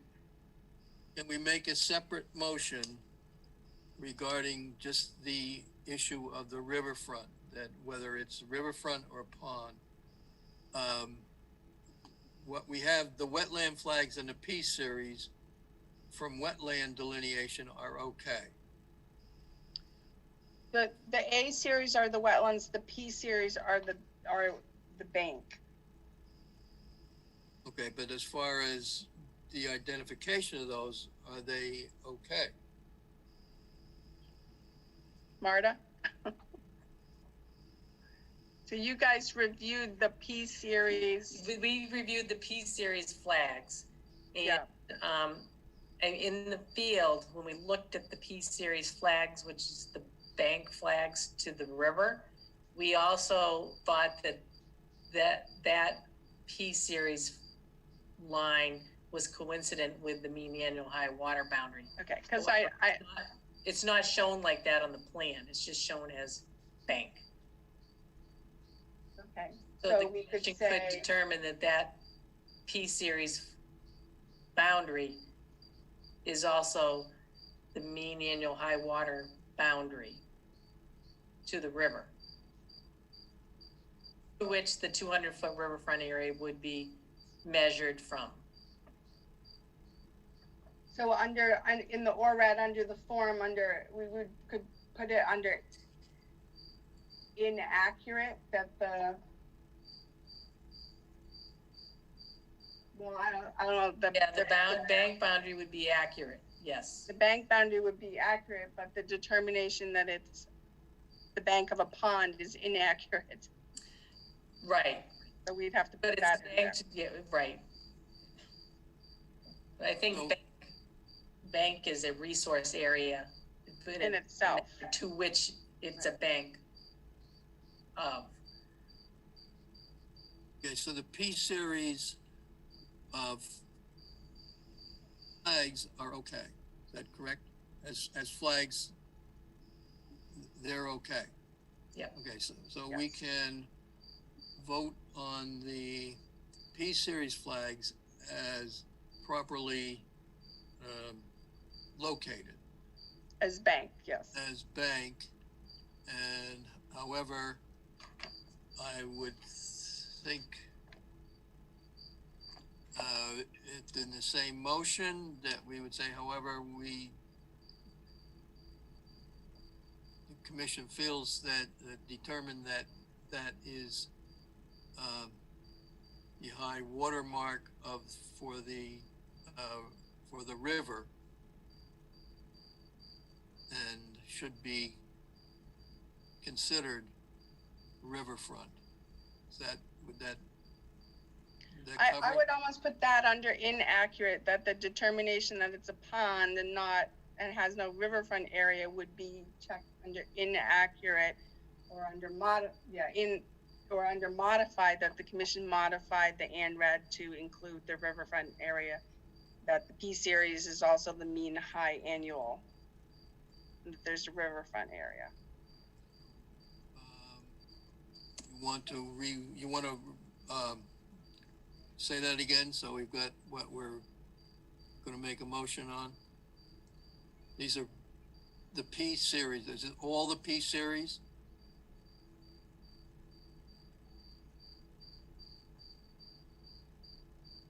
So I guess maybe, and Marta, if this isn't a good suggestion, I put under modified, saying that the P series flags are accurate, and then under other resource areas, specify that they're also a mean high annual to the river, and that there's a riverfront area. The commission found that the bank flags are also the mean annual high water boundary. Right. The river, yes. It's a modification rather than accurate or inaccurate. It's a modification. Although the applicant didn't modify their plan to that effect. It's really the commission's opinion. So it's really Inaccurate. yeah, it's an inaccurate. Yeah, Yes. inaccurate. Okay. Right, exactly. Yeah. Right. So do you understand that, John? So the P series is accurate in terms of it being bank, and then inaccurate, then we put another section in checkbox inaccurate, that the P series is considered a mean high annual of the river, and therefore there's a riverfront area. Therefore, what? I missed that. There's a riverfront area. Okay, all right, and, someone want to make that a motion? Sure, I'll move that. I'll move it. That was Betsy, we got a second? I'll second that. Medio, okay. All in favor, Doug? Aye. Medio? Aye. Betsy? Aye. Al? Aye. Jack, aye. Okay, do we need to, cite any, the reasons why we are voting in that manner? That was the past determinations of the two, decisions that we had made in the past. Should we reference that? Yeah, I would include it in the findings of how the commission made the determination based on the two previous orders and SOC that was issued, and observation of flow. Okay, I have videos of. so you'll make that, as a comment for the, in our decision. Yes. Yeah, okay. All right, do we need to, Include the paragraph that designates the entirety of the river. Include that paragraph. Okay, yeah. okay, do we need to vote on that, or that's just gonna be a part of your finding? No, you need to vote on it. Okay, someone make that a motion? Vote on the whole thing. All right, I'll move it. Okay, we have a second? I'll second that. Okay. Doug? Aye. Medio? Aye. Betsy? Aye. Al? Aye. Jack? Aye. Okay, do we need to do anything else? Can I interject? There's an additional flag series that wasn't discussed. It was the B series down at the east end of the site. Got the bees. I thought. Okay. Sorry about that. Yeah. What do we have? The B series being B. Is there a B1 one? B1 corresponds to the bank flag. I see it. One. Okay. Yep. B1 through B13. B what? B1 through B13. 13, okay. Yeah. Sorry, Someone that's the wetlands line. Also. Okay. Someone make that a motion? I'll move it. We got a second? Second. Okay, all in favor? Doug? Aye. Medio? Aye. Betsy? Aye. Al? Aye. Jack? Aye. Anything else? Did we cover all of the wetland flags? Lauren, we got them all? Yeah. Okay. Oh, wait 1 minute. Let me just double check with the P series. We had added some to the west end. Let me just take a look at your time here. So in your list of flags, did you include the P100 series? Yes. Oh, you did. Okay. Yeah. One with 6 and then one. I did. Okay, great. Okay. All right. So I guess we're done. So thank you all.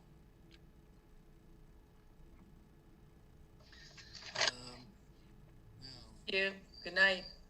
Okay. Good night. Thanks, Martha. everybody. night. Let me get to my paperwork here.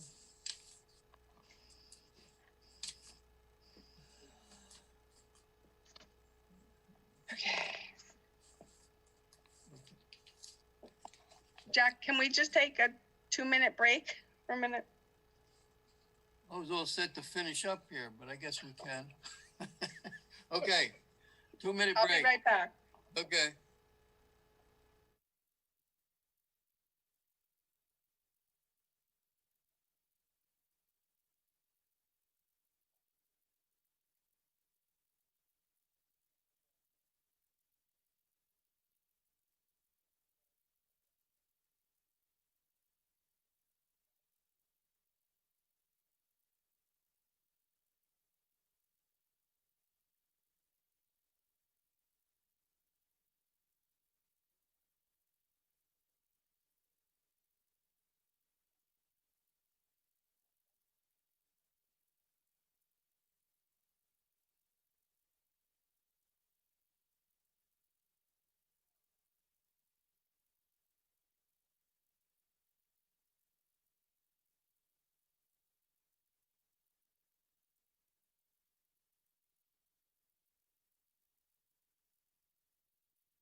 Conservation Commission notice of intent public hearing. According to Massachusetts General Law, Chapter 131, Section 40, Wetlands Protection Act. Notice hereby given the intent of Wall Street Development to construct the residence at Burns Avenue, a residential development, roadway, buildings, stormwater management located at Burns Ave, map 20, lots 119, 136, 137, and 115, within 100 feet of the bordering vegetated wetlands and within 200 feet of Pickerel Brook. Plans are filed with the Conservation Commission office. Public hearing on the above matter will be held Walpole Town Hall, 135 School Street, September 9th, 2020, beginning 7:15 p.m. All interested persons request to be present. Do we have anything to read in? I've got a letter from Carrie Snyder. Do we have anything else to read in?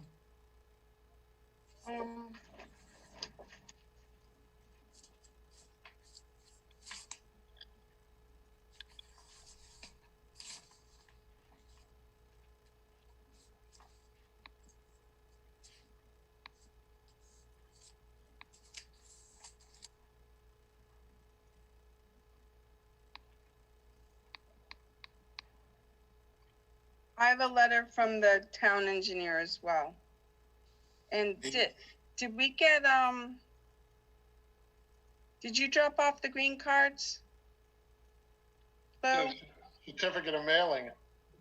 you dropped off the certificate of mailing? Yep. Okay.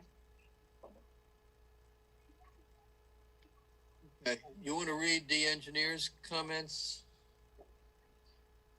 Okay, yeah, you want me to read them now? Well, I have the letter from Carrie Snyder. So you want me to do that first or the engineers? I don't have. The engineers is short. I'll just quickly read that. So it's to John Wiley, Chairman, Conservation Commission, from Carl Baldoff, Town Engineer. Notice of intent amended 40B Site Development Plan, 48 Burns Ave Preliminary Review, May 21st, 2020. He reviewed the plans, and this is only a summary review. When we receive a stormwater report, we can provide more meaningful comments. The board should decide whether they want to bring on a peer review, particularly to review the HydroCAD calculations. In the meantime, we offer the following general comments. The amended plan now incorporated the single-family house lot at 7 Brook Lane. This allows the site drive to be a throughway from the end of Burns Ave connecting to Brook Lane. The dwelling units count has increased from 32 to 40 units. The proposed municipal water serving the site connects the main at the end of the paved portion of Burns Ave, as it did previously, and continues as an 8-inch main through the site driveway and connects to an existing dead-end 6-inch main at the end of Brook Lane, creating a loop. The previous proposed development was also a loop by required running the main along the brook between 201 and 189 Union Street, the main in Union Street. The current proposal is much easier to execute. The sewer service to the site is provided by a proposed 8-inch main manhole in the site drive connecting to the town's cross-country sewer main within Brook Lane.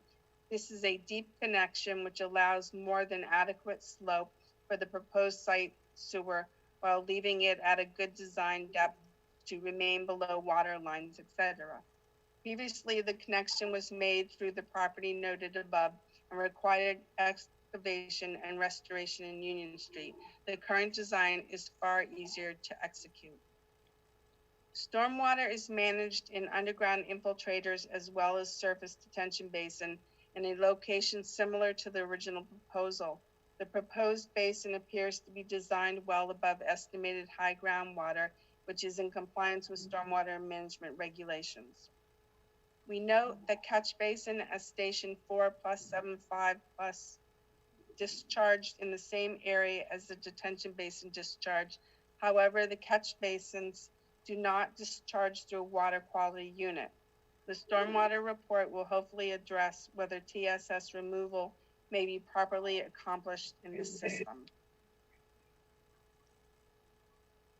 That's it. Okay. This is a letter from Carrie Snyder. Does we have an address here? It looks like,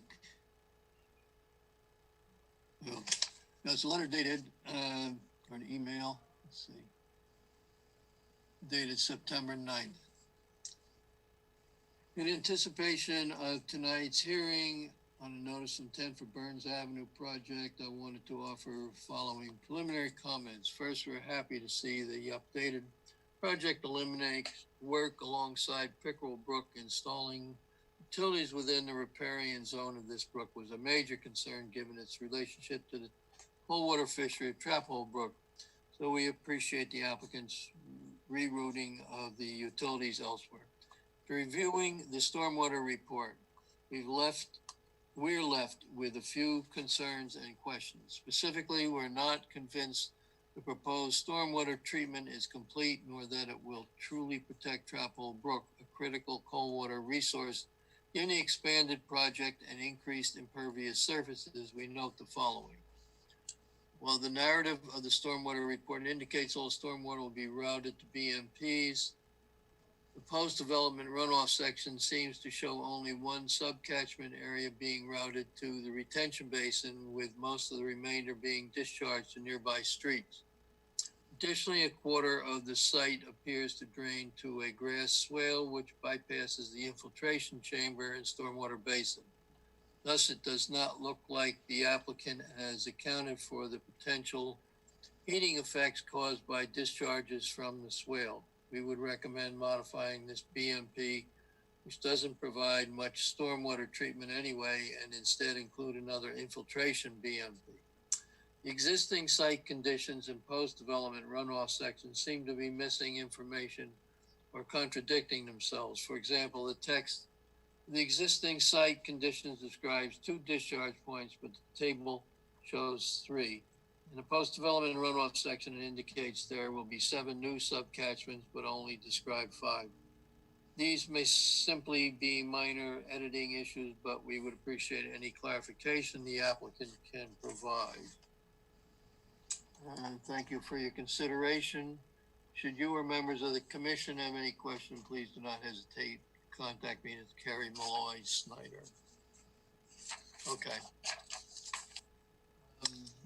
From what do we have, and from what Carl Bolduff said, has the stormwater report been submitted?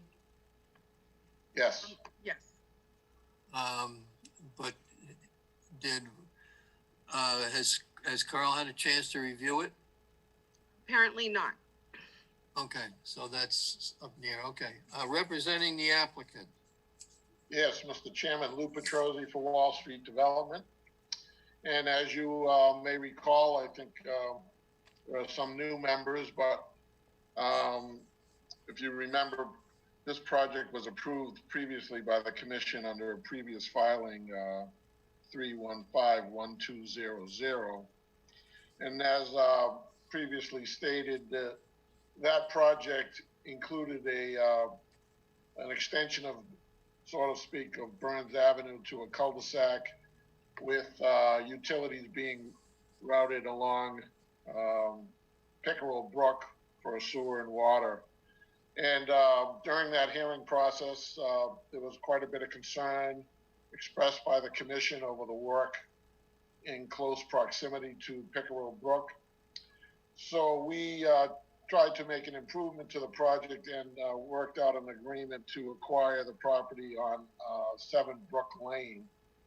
And what this acquisition will do is allow us to link Brook Lane through the site to connect to Burns Avenue, and thereby eliminate the need to route the utilities, sewer and water along Pickerel Brook. So the improvement to the project for that particular aspect will be that the area in direct proximity to Pickerel Brook will remain undisturbed, and there will be no concerns relative to that aspect of the project that previously, I think Al particularly was most concerned about.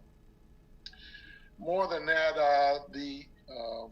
to do this project, it does result in an additional 8 units being proposed on the site.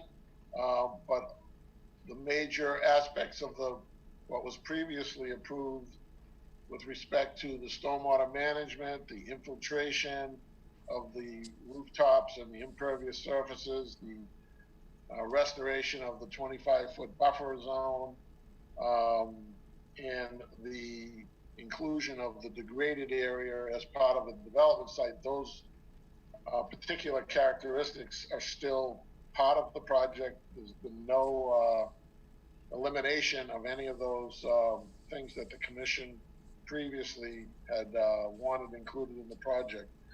So we did submit the project plans and 2 copies of the drainage report, stormwater management report, to the commission. Not quite sure whether or not the town engineers had a chance to review that, but certainly any of the stormwater management characteristics that were previously in the project approved is still consistent with this project. I have tonight with me Rob Truax with JLM Engineering, who can answer any questions related to the stormwater management. And I also have Paul McManus from Ecotech and he can address the overall work within the riverfront area. I think as you may recall, there was a previous application. There was issues related to degraded riverfront, and that matter was decided by DEP via a superseding order of conditions. So we would think that aspect of the discussion previously has been settled with regard to this application. So I'll turn it over to Rob, and he can go over the stormwater parts of the project, and then Paul can address the proposed mitigation of the riverfront area where we're offering invasive species management or habitat management within the riverfront area. So go ahead, Rob, if that's okay with you, Mr. Chairman. Okay. Okay. Good evening, Mr. Chairman. For the record, Rob Truax, GLM Engineering Consultants. It might be easier if you allow me to share my screen so I can bring up the PDF of the site plan. Can I do that, Landis? Yep, you can.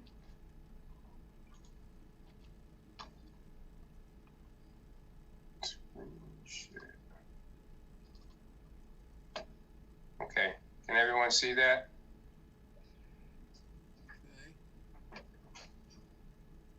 Hearing no negatives, I'll assume we all got a picture of this.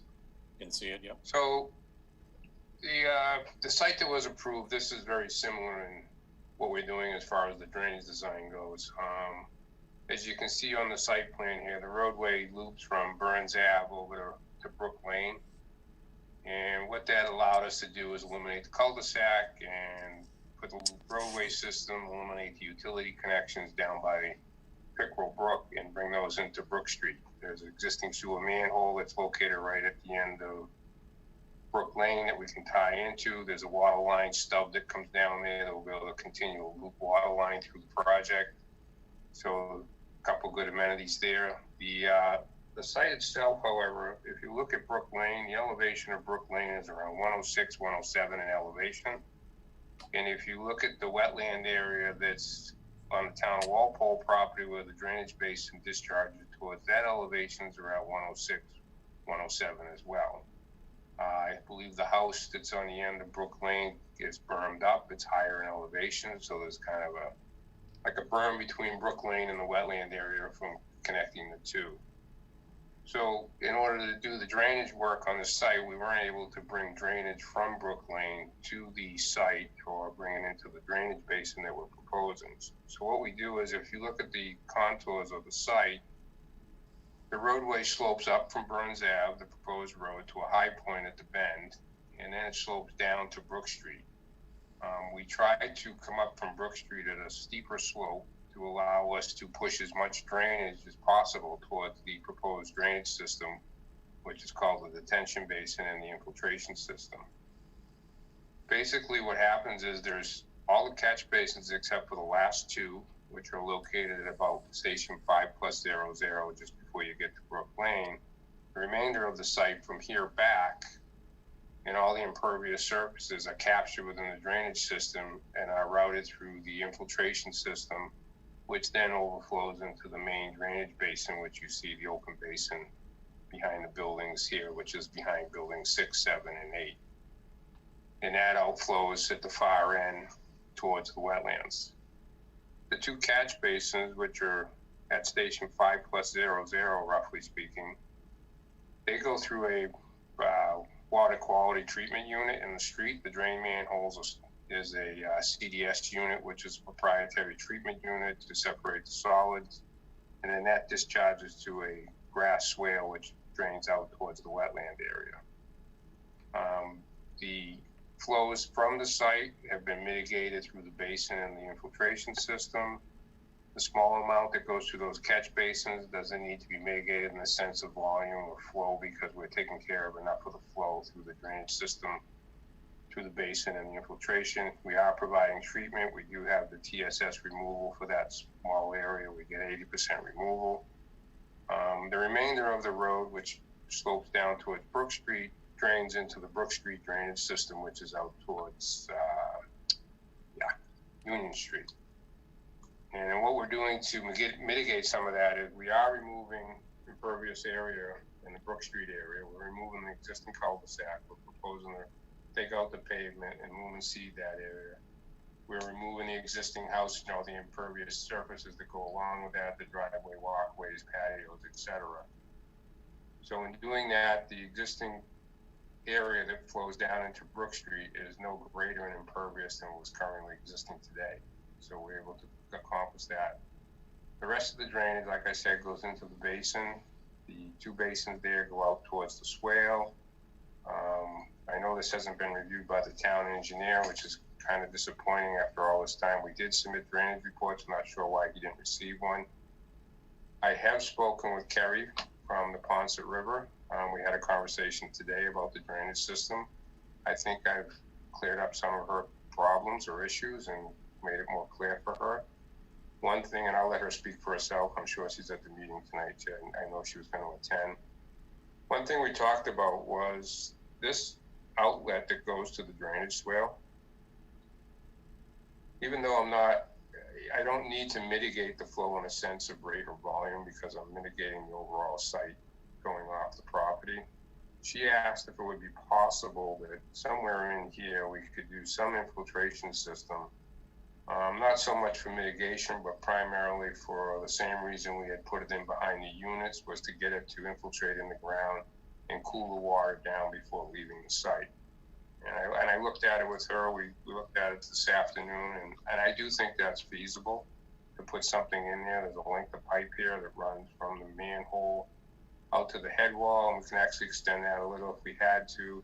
This area is being built up a couple, 2 or 3 feet in elevation to accommodate this pipe. So we could put some infiltration, let that pipe go into a small infiltration system, and then overflow it to the head wall to enhance that drainage system.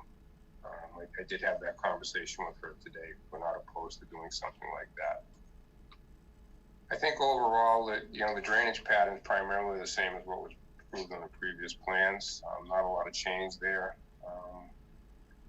I'm not going to go into any more detail than that. I think that's enough for tonight. And if anyone has any questions, it would be better if we did have a review. However, we don't. So maybe at the next meeting, we'll have some comments back from the town engineer, and he'll have a chance to dive into the drainage report. So I can answer any questions. I know Paul McManus is here. He's going to present as well tonight. But we're here to answer your questions as can be. Thank you. Okay. Paul, you have anything to comment on at this point? Hi, Mr. Mr. Chairman. Just a couple things. In terms of the issue of thermal shock, I'll just remind the commission, we looked at this issue in detail, and in addition to the mitigation that occurs on site, and Rob's talking about adding in some more that he talked to the Neponset River folks about, and that's fine. But I would just remind the commission that from the property line to the brook, the water has to travel several hundred feet through the swamp, and they become part of a much bigger watershed. Not that I'm opposed to adding in a little bit more mitigation that Rob talked about, put some water in the ground to get a little bit more cooling before it actually even daylights. But even after that point, there's very substantial thermal attenuation will happen before the water actually hits the brook. In terms of the work that's proposed, the degraded area that's shown on this plan is exactly the same one that I delineated some time ago now, that the commission looked at, that DEP affirmed in the superseding order, as Lou said. And there is some additional work proposed in non-degraded riverfront. And if you remember, we talked about this at length before. The degraded, there's the riverfront provisions, and then the standard performance standards, and then there's the quote notwithstanding part, which deals with the redevelopment. So we are talking about working under both provisions, which the regs clearly allow. Landis had made a comment about some additional mitigation that we had proposed in terms of invasive species management. I did look at her comments and agree with Landis that that mitigation needs to be fleshed out better. So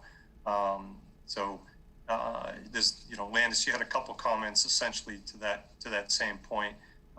So I think those are legitimate, and we need to clarify exactly what's proposed, and make clear commitments, to Landis's point that there's recommendations, but in looking at it, we don't make an actual, strong commitment. This is what would be done. So we will update that and make that hopefully more clear. Again, to Rob's point, I'm happy to, a lot of this, is similar to what you've already seen. I know it's been a long night already, so I'm happy to answer any questions. Chairman, I have a question for Mr. McManus, if I could. Yep. Or do you want to wait? No, go ahead. Okay. Can you just address when you submitted the amended plan to DEP, they made some recommendations that you complied with, one being eliminating building 3 in its entirety, relocating unit 10 to building 4, and proposed mitigation and restoration for impacts to the non-degraded riverfront area, and proposed restoration of previously degraded area. This is a careful review of the performance standards for the project that include redevelopment of degraded areas in the riverfront area has been completed, and as a result, the amended plan has these revisions. Now, it seems like DEP recommended taking out that building 3, which is in the non-degraded riverfront area. Can I answer that, Landis? Sure. So, when we submitted to DEP for an amended plan, I think they would have given us an amended order without coming back to the commission if we had made those changes. Unfortunately, I had prepared those plans without knowledge of the mitigation of the invasive species that were not included with our submission to DEP. So that plan was withdrawn from DEP, And quite frankly, I think that's why we're here tonight with a new notice of intent, because had we made those changes, I think DEP would have given us an amended order, but because of the cost of the acquisition of an additional parcel of land and the proposed mitigation that we are able to do, we actually need the additional units to make the project viable. So that's the reason why those changes weren't made as suggested by DEP. They were offering to us a method for us to, I believe, get an amended order without coming back to the commission, but we chose to back so can now Mr. McManus speak to the difference between 10.585B and the letter above that just states that no further development, or that the development shouldn't be increased from the degraded area, 13,000. So that's why I'm a little confused, because your letter says after a careful review of the performance standards. So can you explain that, Mr. McManus, a little more, that because you're citing 10.585G, that you're asking for additional alteration of the riverfront area above the 13,000 plus square feet?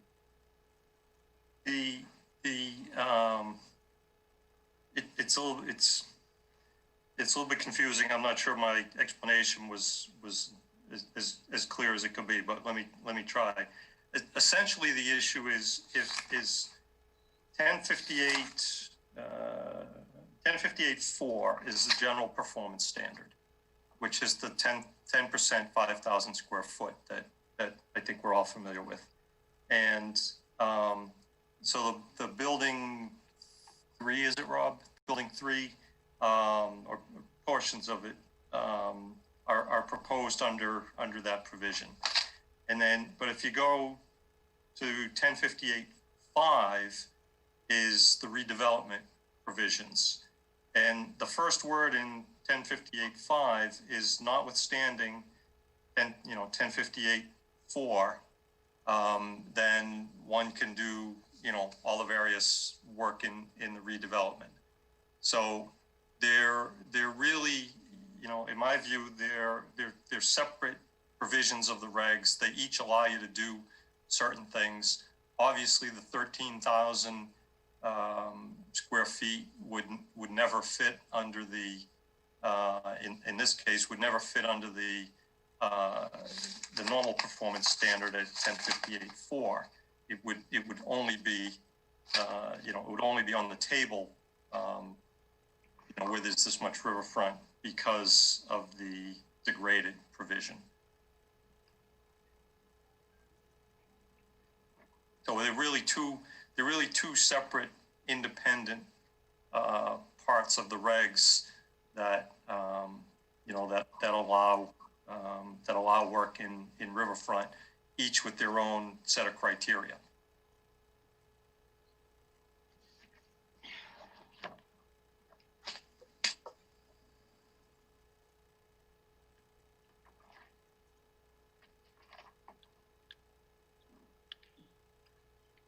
That so makes sense, or no, we need to consider that. I just would like Mr. McManus to clarify a little bit more. So 10.585, redevelopment in previously developed riverfront areas. E says the area proposed work shall not exceed the amount of the degraded area, provided that the proposed work may alter up to 10% of if the degraded area is less than 10% of the riverfront area, except in accordance to 10.585 F and G, which is where you go because you're doing some restoration mitigation work. Is that correct? Right. But if you weren't doing that mitigation work, then it would revert, then it would be that it would be no more than the degraded area. Except in accordance with, right. I think that's what you said. I'm not I just want to make sure I heard what you said. I'm just trying to clarify it too, and for the commission also, the way I'm reading is that if it's sort of up to the discretion of the commission, if they don't agree to the mitigation, that the alteration is not more than the degraded area. I agree. I agree. Okay, so And that's and the I think I talked about this in the last go around a little bit. It's an issue of unlike BVW replication, where you're specifically replicating in kind, same elevation, all those things. This is a little bit different because it's kind of apples and oranges, and I think because of that, that's why this provision requires a minimum of 2-to-1 replication. Bad word, mitigation, because it's not replication. But yes, I agree. It is up to the commission's discretion. They have to weigh the values. And again, it's apples and oranges. And as I said earlier, I think we do need to do a better job of kind of enumerating just what's proposed. okay, thank you. I just wanted that to be clear to the commissioners, because it also, from what I was reading from DEP, that their suggestion was to remove building 3, which took out a big chunk of the area within the area that was not degraded, which brought down the alteration considerably.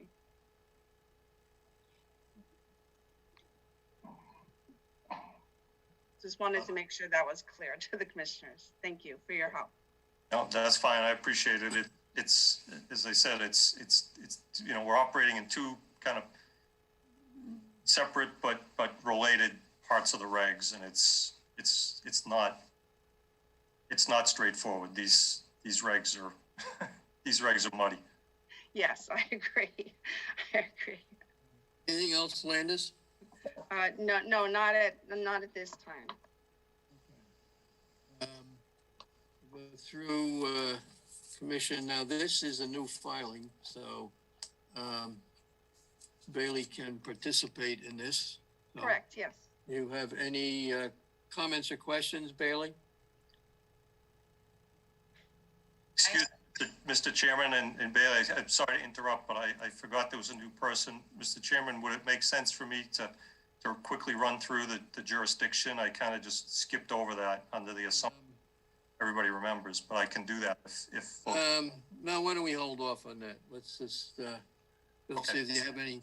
I think from what I gather, we're going to continue this hearing because we need more information. So, and the town engineer has not commented yet. So I expect we will continue the hearing.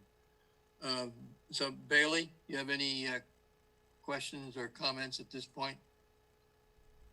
Just one question in relation to the residences surrounding the proposed property. I'm assuming they've all been notified of the plans and have. They've been noted. All the butters have been notified. Able to comment, give feedback. I don't know if any of them are on tonight or not, but this is a new filing of an old project. And we did have substantial butter comments on the first go round with this. Actually, this property has had, this is the 3rd filing on this. So, so butters are aware of what's going on. Do you have anything else? Thank you. Okay. Nope. Doug? Not at this time. Okay, Emilio? Rob, can you show me where the location of the house that you're tearing down or acquiring is exactly?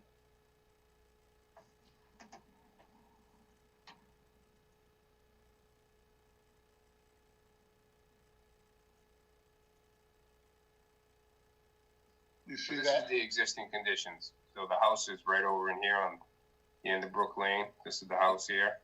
Okay. Patio in the back, the driveway comes in, walkway in the front. Okay. This is what the site, this is the lot he's purchasing, which is lot, it's actually called lot A and B. I don't know why. I think there was a sliver of land right along here or something. But it's about 16, just over 16,000 square feet. Okay. Does that help? Yeah. Okay. Yeah, that's fine. That's all I had right now. I'm just curious to see what it looked like right now. Okay. Yeah, this Betsy? is the existing site. Okay. Thank you. Betsy? Yeah, two things. One is that we've been through an awful lot with this property as to what's degraded and what's not degraded. And finally, I guess we've got the ruling on that. So now we know what's what with degraded and non-degraded. Now that we know it, we have buildings going in on the degraded parts. And that's okay, I guess. But I would prefer not messing with the non-degraded parts.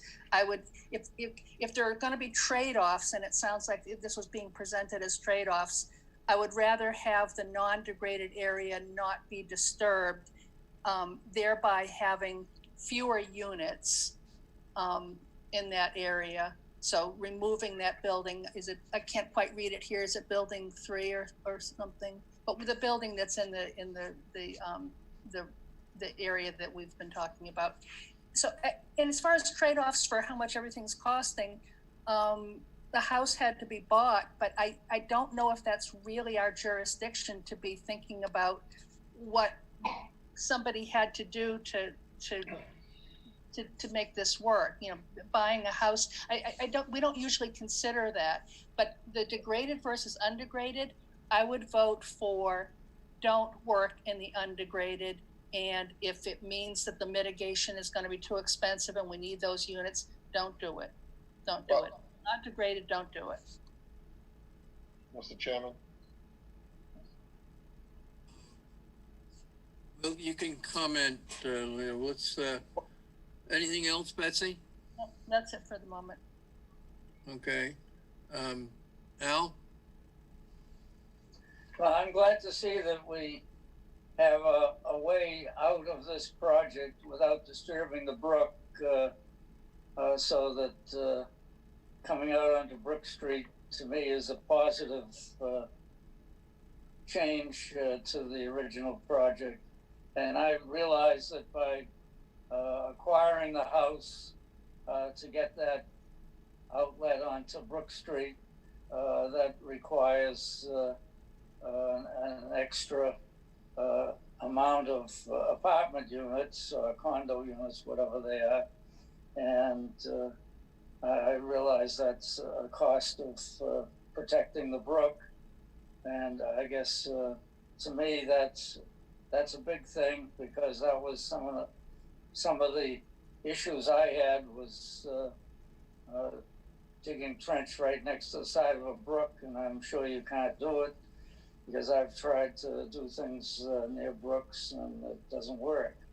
So I think that this is a positive change to the original project. And a lot of that site, even though somebody other than myself determined that some of it wasn't degraded, but any place that has black burned soil that came from a foundry or some other manufacturing project, to me, that area where that burned soil is degraded, and the vegetation on it, if you recall at the beginning, a lot of the trees and shrubs were sickly because of it. So therefore, my impression is that coming out onto Brook Street is a positive thing.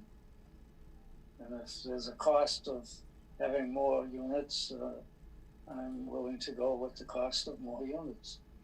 That's all I have at this point. Anyone, Mr. Petrosi, you wanted to make a comment?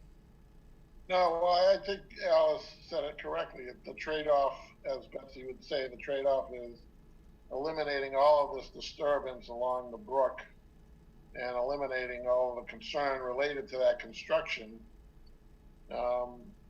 That's the trade-off for the additional area that we're disturbing, but we're disturbing it under the regulations with a substantial amount of mitigation for the invasive species that are in that general area. And again, as the overall project would result in an improvement over what was previously approved by the commission.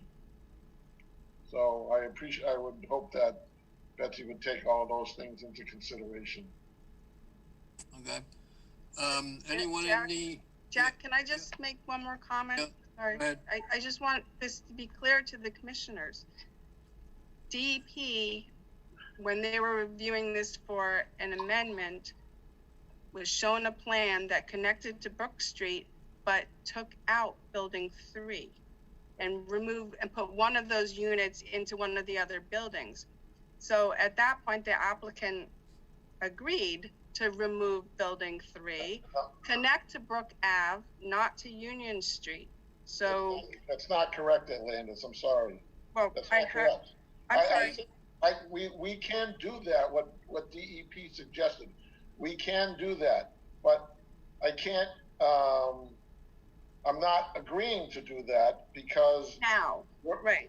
I'm just bringing up to the commission that you. I'm sorry, Lou. What I'm telling the commission is that you agreed and sent a letter dated April 23rd, 2020 to DEP saying after reviewing the regulations and the performance standards that you would, in showing a plan, removing building 3 and adding one of the units to the other building when you were connecting to Brooklyn. That's the point I want to make and make it clear to the commission that it is this plan with building 3 removed that was submitted to. I withdrew that application. I withdrew that letter. If you look at the correspondence, I withdrew it. Wait for your turn to speak. Okay, don't interrupt. I'll shut you off. Landis? Right. I just wanted to make that clear to the commission with when we're talking about cost and stuff. At one point, there was a plan that was submitted to DEP based on DEP's recommendations to remove building 3 and to add one of the units to the other building. And the plan did show the connection to Brook Lane. And this is a new it filing. Was this plan. Okay. It was another filing, but which is building 3 is that one. Yes. Okay. Which is what a portion of it is in the non-degraded riverfront area, which I'll just remind the commission they've been very consistent over these 3 filings that a priority was to minimize the impact to the non-degraded riverfront area. So, Mr. Chairman? Just wait a minute. How many units are in that building 3? It's 4. 4 units. Okay. All right. Okay, Mr. Petrosi, you have something you want to say? Yes. Landis is correct. I did send the letter with the plan to DEP, but that was before I knew about the mitigation that was previously proposed under the Oxbow Habitat Management proposal, which was not taken into account by the engineers when he drew this plan. And I immediately corresponded with DEP and withdrew the plan. So as far as I'm concerned, that plan does not exist. This is a new filing, and all the issues that we're bringing up in this new filing is the stuff that's germane. Yeah, we can develop the site. We can only put 3 buildings on the site. We can put 1 building on the site. It's irrelevant what we contribute, what we can show on the plan. This is the plan that we're proposing to build, and this is the plan that we want the commission to make a decision on. And if we have to get a different opinion from someone else higher up at DEP, we're happy to go and get that opinion. Not concerned. Mr. Chairman, if I could just Okay. add one small point. We're talking, as I was talking with Landis, parsing this out, about, work under 1058-4 for the discretionary work in Riverfront. But under 1058-4, the provision talks about substantially equivalent economic alternatives. So there is certainly an alternative, as Lou said, to eliminate this building or any others. But the standard of the regs is substantially equivalent economic alternatives. Okay. Anyone in the audience have any questions or comments? Please identify yourself. Is there anybody else that's tuned in?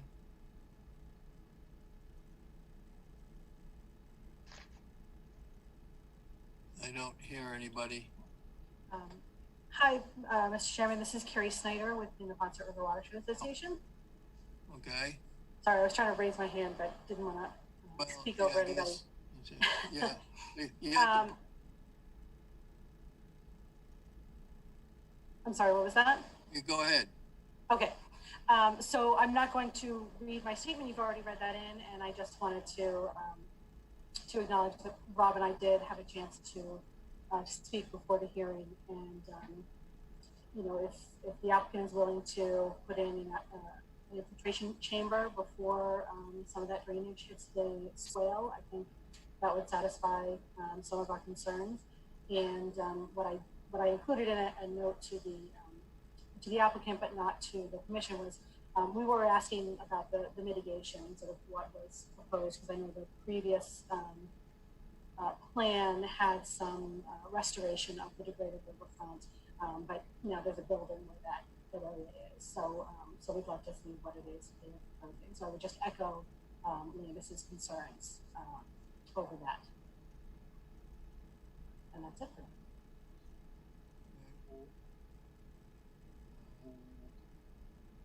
Anyone else?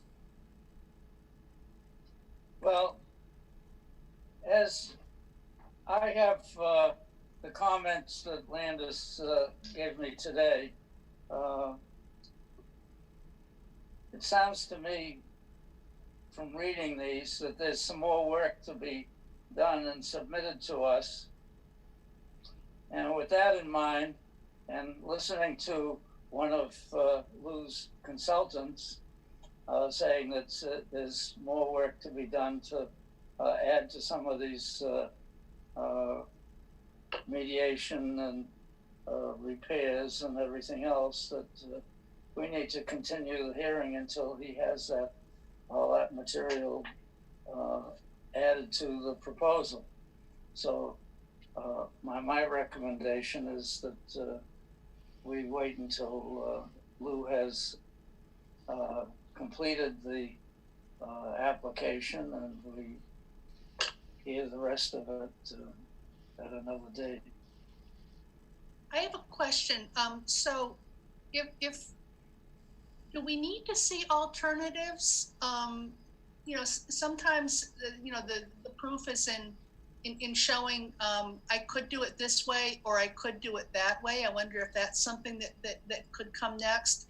But then I'm going to say I might want to move to continue. If we've really kind of exhausted comments. But Jack, can you clarify? Should we see an alternative?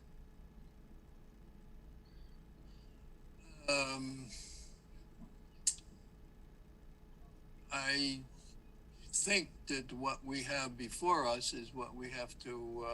This is what the applicant has put forward, and if we don't like it, then we can vote accordingly. If they want to make an alternative, they can, but I think it's clear that this is the proposal that the applicant is asking us to vote on.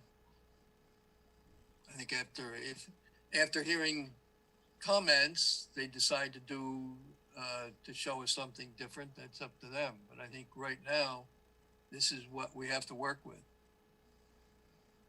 Jack, under the Rivers Act, it requires alternative proposals to be looked at and we haven't seen any other alternatives as his proposal. So we don't know why this is the final one as far as he's concerned, because he hasn't shown us the other alternatives, and that's required in the act. All right, we're in, there's nothing in the 100-foot riparian zone, if I'm looking at this correctly. Is that right? That's correct. Okay.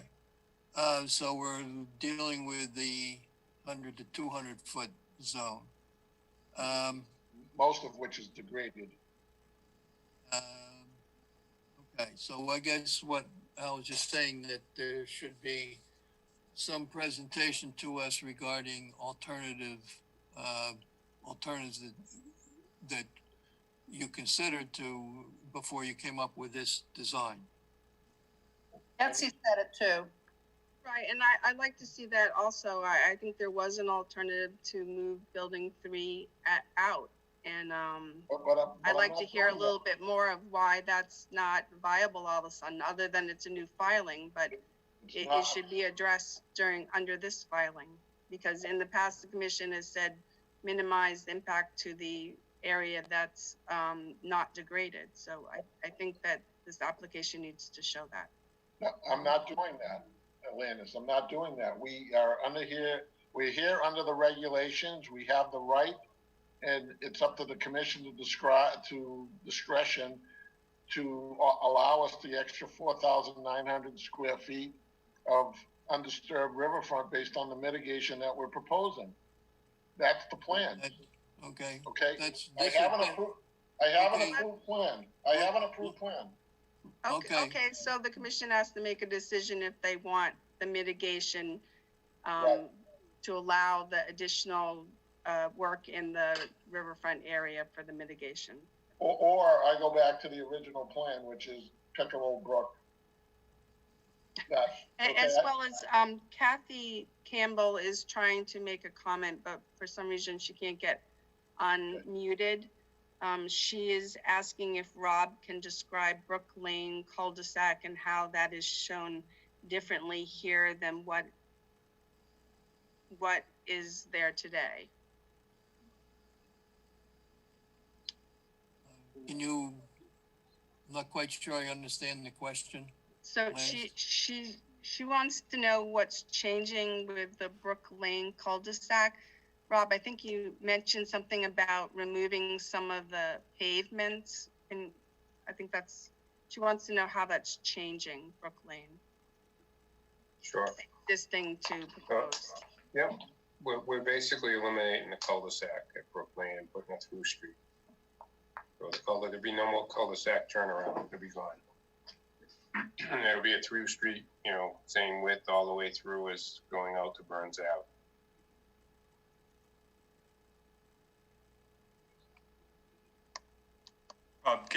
This is Paul McManus, can you show, I know the plan shows it's a little hard at this scale on my computer anyway, but show the areas that you're proposing to actually take out the asphalt? Pull that up a little for everyone.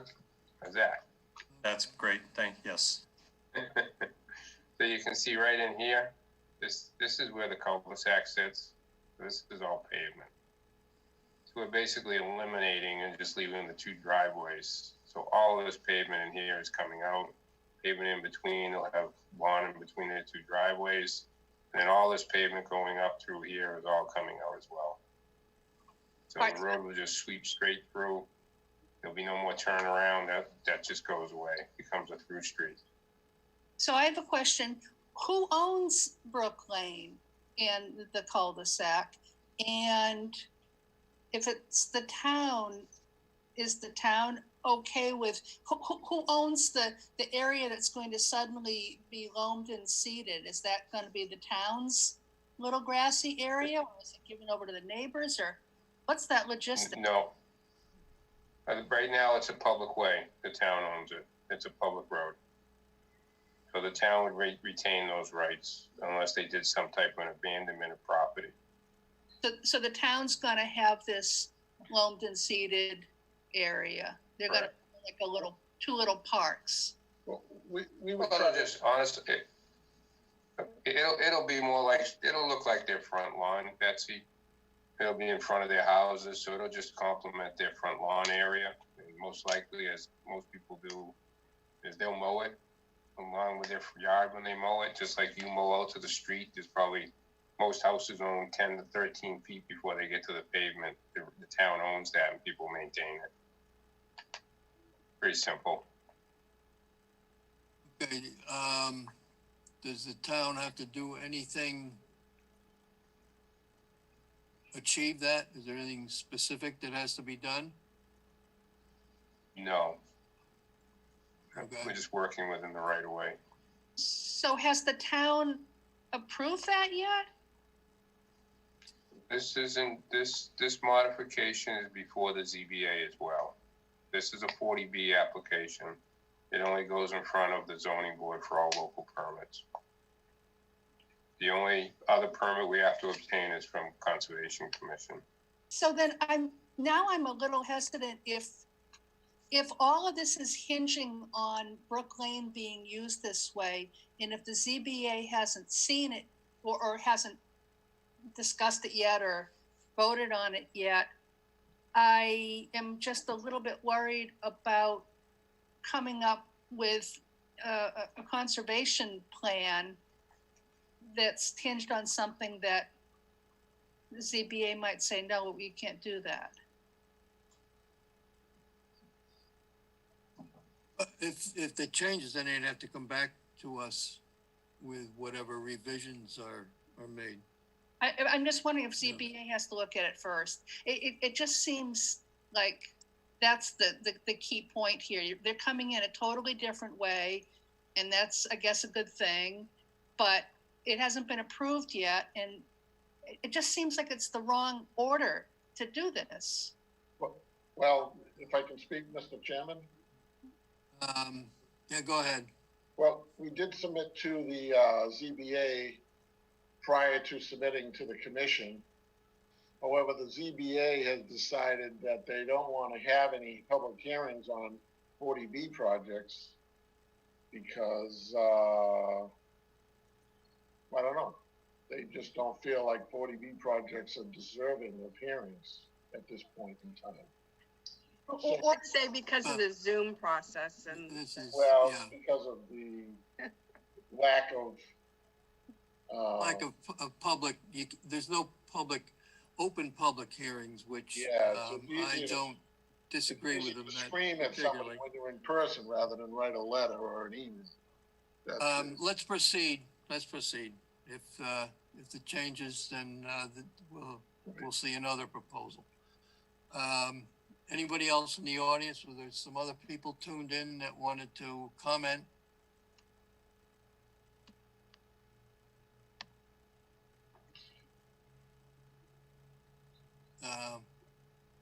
Landis, was anybody else trying to get in?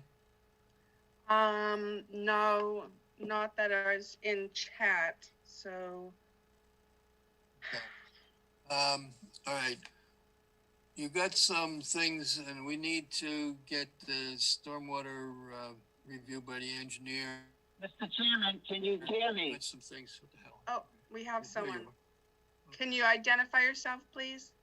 Robert O'Leary, 776 Washington Street. Are you able to hear me? Go ahead. I have a comment of the town engineer that he basically doesn't appear to be aware that Mass General Law, Chapter 187, Section 5, that basically is installation of public utility services for abutting owners on private ways authorized. There are 3 items that the applicant must meet. One is rights of ingress and egress must be created by deed. The way must be private, and the property must be abutting that private way. And the applicant fails all 3. I don't know what that has to do with conservation. It has to do with the engineering comment who has led us to believe that the applicant can run utilities from Union Street all the way through to Burns Ave and out to Pleasant. which is not accurate. Okay, I don't see that that's a conservation issue. That would be up to, when this goes before the ZBA, that would be the appropriate place to put that. That I don't think the utility issue is conservation issues. Okay, I was just commenting on the engineer's report. Yeah, okay. Just keep that in mind when this shows up with ZBA, that you can advise them, or you can write them a letter or an email, send it to them when they do have a hearing, that they would have that to consider. All right, I have another comment. Anything else? I have another comment. Yeah. So things are different enough that in this proposal, because we have an entrance and exit, and if ZBA has decided that these Zoom hearings are not adequate for this kind of project, this kind of big project that has a lot of moving parts, I don't know if I'm so comfortable with then conservation is the place where we decide all sorts of things without but when are we gonna have the governor's emergency order taken away? I don't know, 6 months from now? When will ZBA actually be deciding on this? And why are we in such a hurry when actually Zoom is not wonderful for us either? Zoom is horrible. I hate Zoom. I'm sorry. I don't know. I'm wondering why we're forging along ahead. I don't think the public can comment any more easily on what we're doing than they can on the ZBA. Well, I don't think anybody's rushing. We're going through the process. We're not rushing the commission. You have the ability to continue and get the information that you're asking for. So we're happy to provide it. We're not rushing anybody. Okay, what we're gonna do is continue the hearing. So we got, I don't think, our next hearing is the 23rd, and we have, I think, a fair amount on that. When do you think that the town engineer will have a review? That's kind of what we're.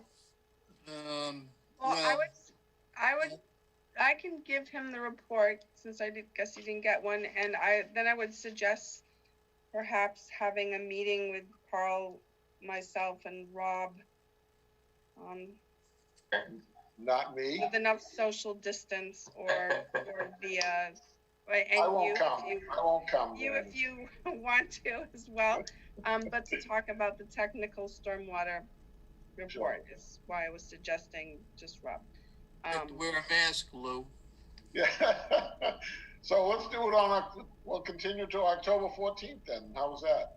What's, yeah, okay, yeah, the 14th. It would be the 23rd. We've got, I don't want to put it on the 23rd also.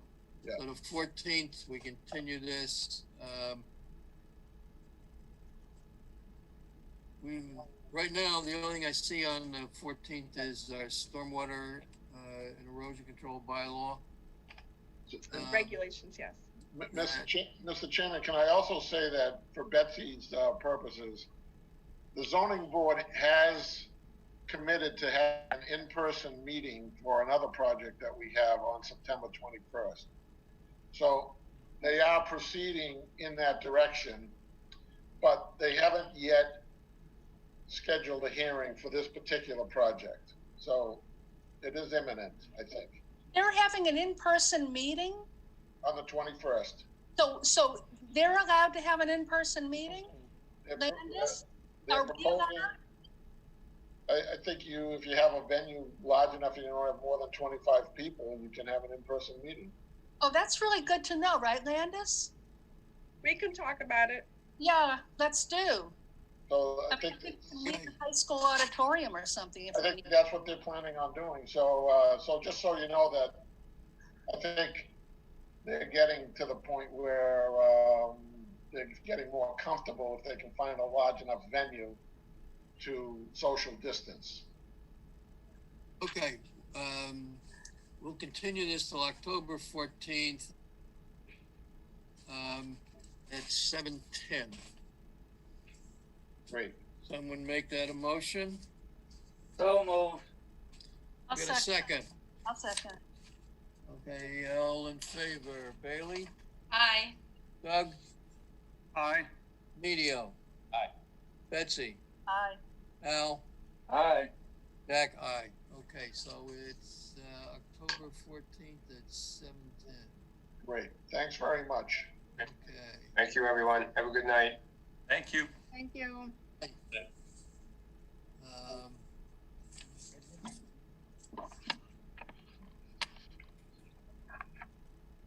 all right.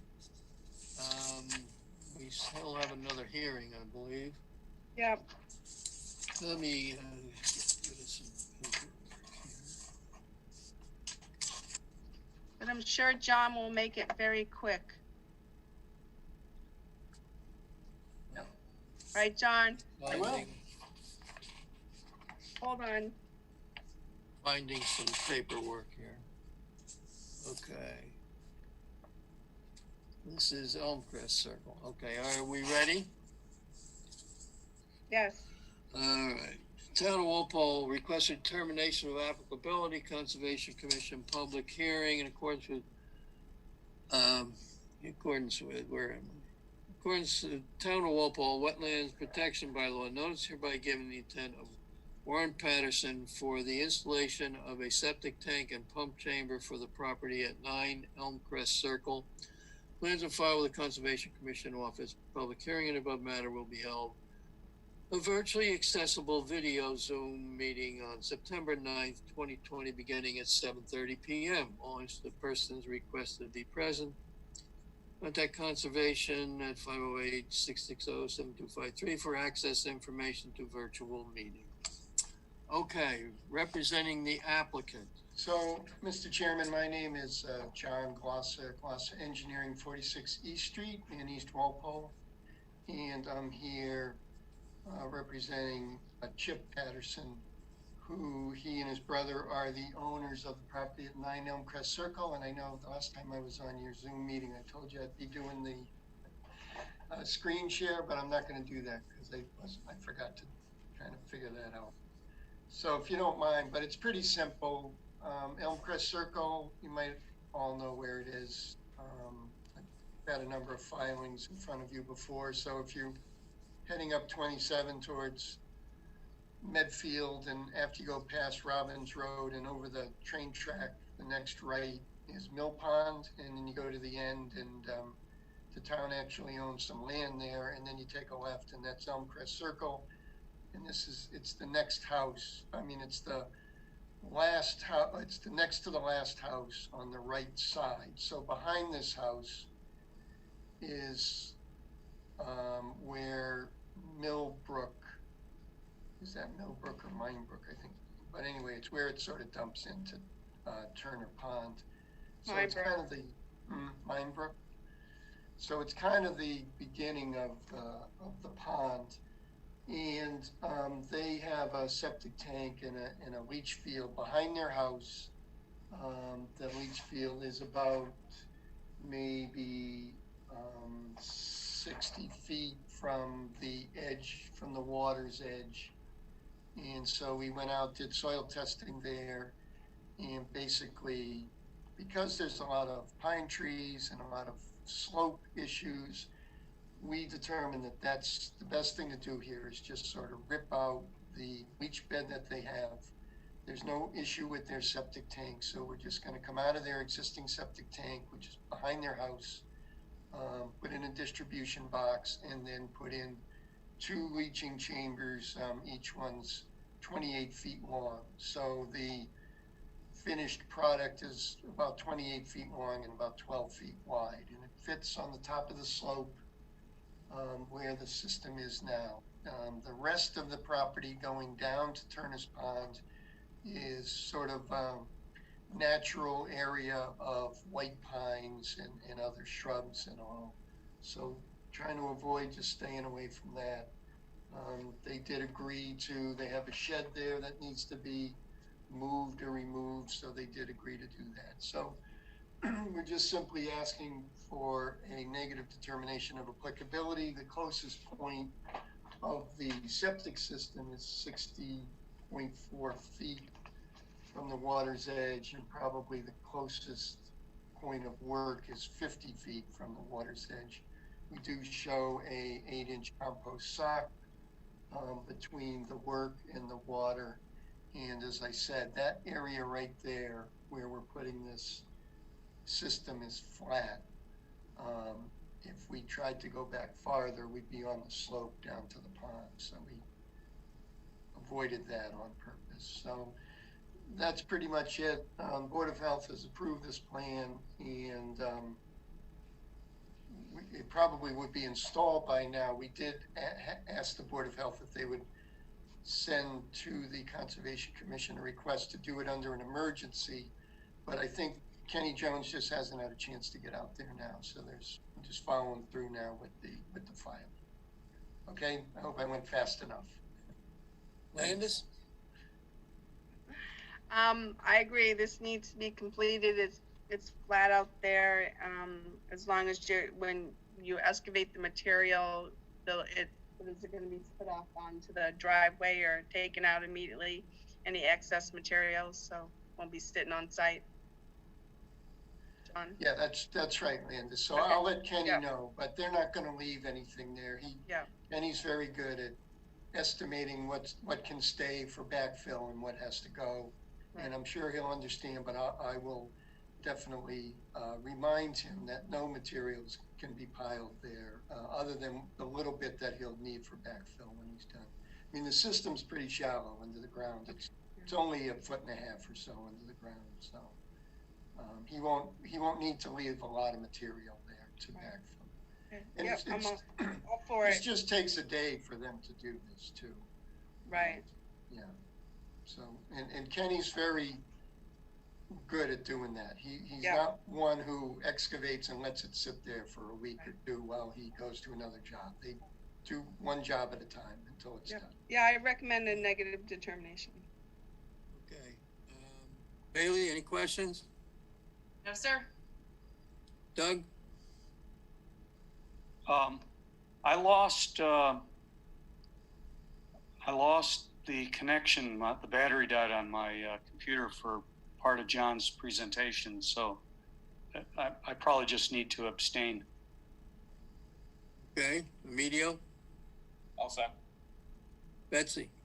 Yep, fine. Al? All set. Okay. Anybody in the audience have any questions or comments? Okay. So we'll make a motion for, what was this, a -3, Landis? So moved. Yep. Second. Any further discussion? All in favor? Bailey? Aye. Doug? Abstain. Emilio? Aye. Betsy? Betsy? Yeah, I said aye. Am I? Oh, I didn't hear it. Okay. Okay, yeah. Al? Aye. Jack, aye. So we got 501. Okay. We asked for butters, right? Yeah, we did. Yes. Okay, so that's it. Thank you, John. Thank you, Mr. Chairman. Thanks, Landis. Okay. We have some people on. See, Joanna is on. We got. Well, so I think the only thing on the agenda, if you want to discuss it, is the site walks during COVID protocol. If you want to talk about that, or just take it on a case-to-case basis.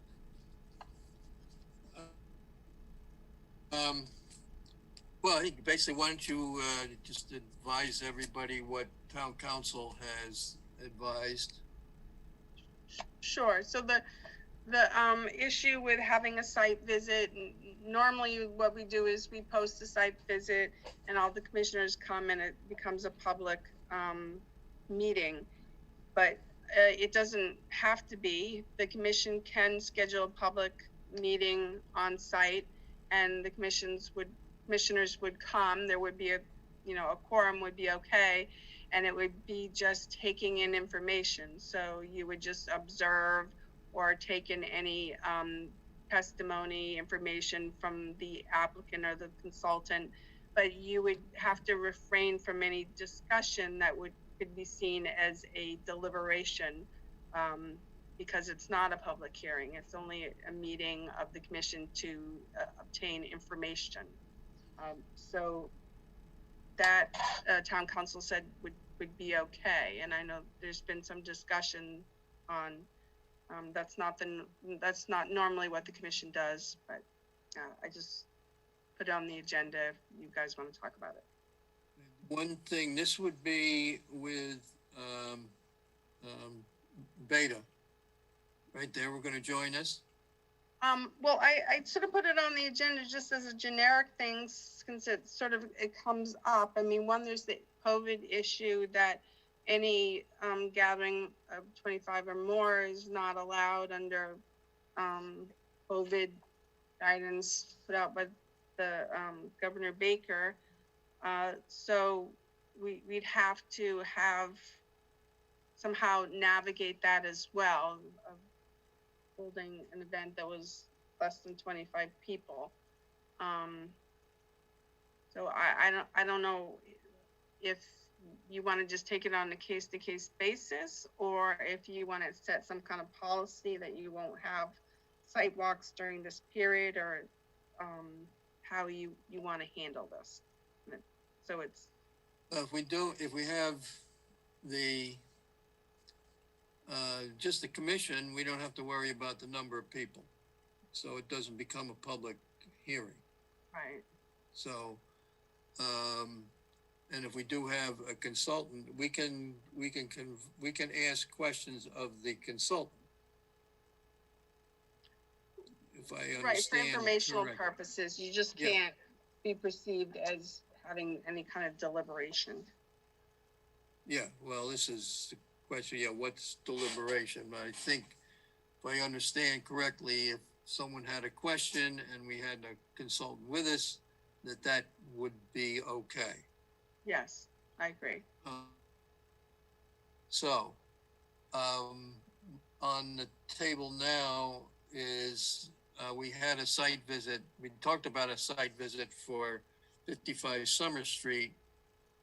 And I think that Beta was going to join us. Beta was going to be available other than, if I recall, would have said any Saturday except last Saturday. So, are we still want to do a site visit for the 55 Summer Street? I think we had decided yes. Is there anybody that's changed their mind? Yeah, I want to make sure that we're talking about the right thing here. I want us, because we don't know how long the governor's emergency order is going to last. I want to have a consistent policy so that we can treat everyone fairly. In the past, before the pandemic, we always allowed the public to go along on site visits. This is new and different, but whatever it is we do, I don't want to have a special thing we do for Summer Street and another thing we do for some other place. I also don't know if we should be in such a hurry. I mean, I was a little bit called on it in our last discussion. Oh, well, we're not in a hurry. Well, I really think we shouldn't be in a hurry. This is not a great format for really huge projects. I don't want to have a truncated version of our usual site walks. I just, if the governor says that we can't do it the way we usually do it because of the emergency order, well, then things are slowed way, way down. Mr. Chairman, may I comment? Go ahead. Thank you, Mr. Chairman. This is, I apologize, I don't have my video tonight, some technical difficulties, but this is Joanna Giorgio-Hilbert from Mackey & Mackey. Just a couple of quick points, because I did hear the discussion at the last hearing about what the ZBA is doing. And I just wanted to make it clear that the ZBA is doing Zoom hearings.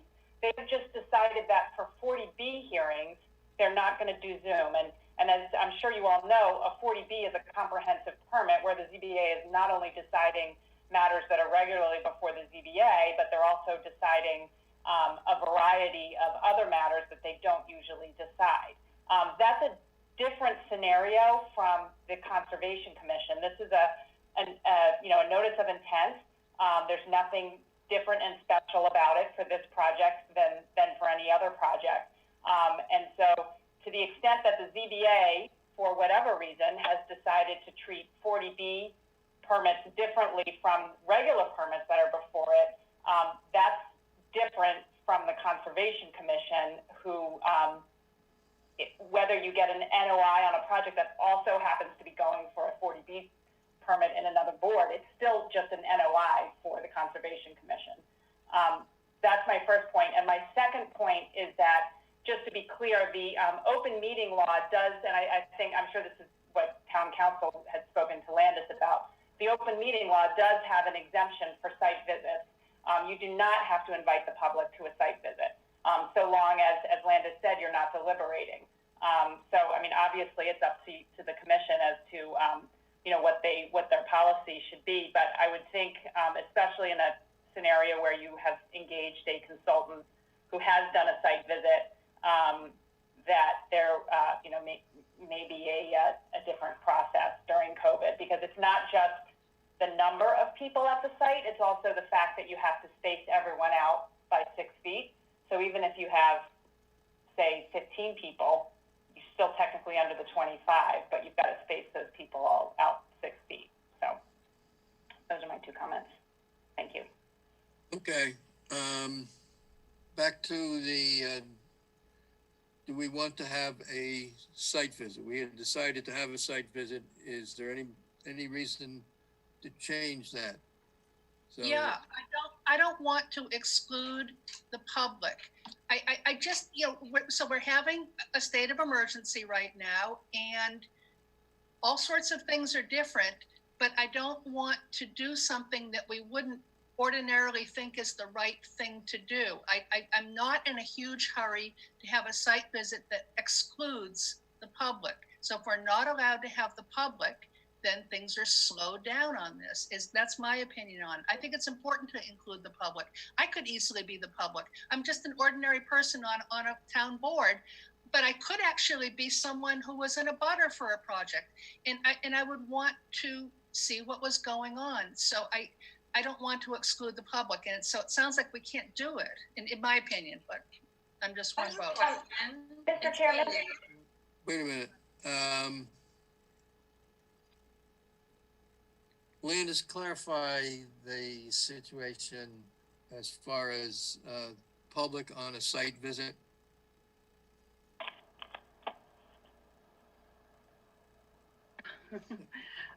Well, if it's a public hearing, then the public has to be allowed to come, but you can have a meeting to obtain information and not have the public come.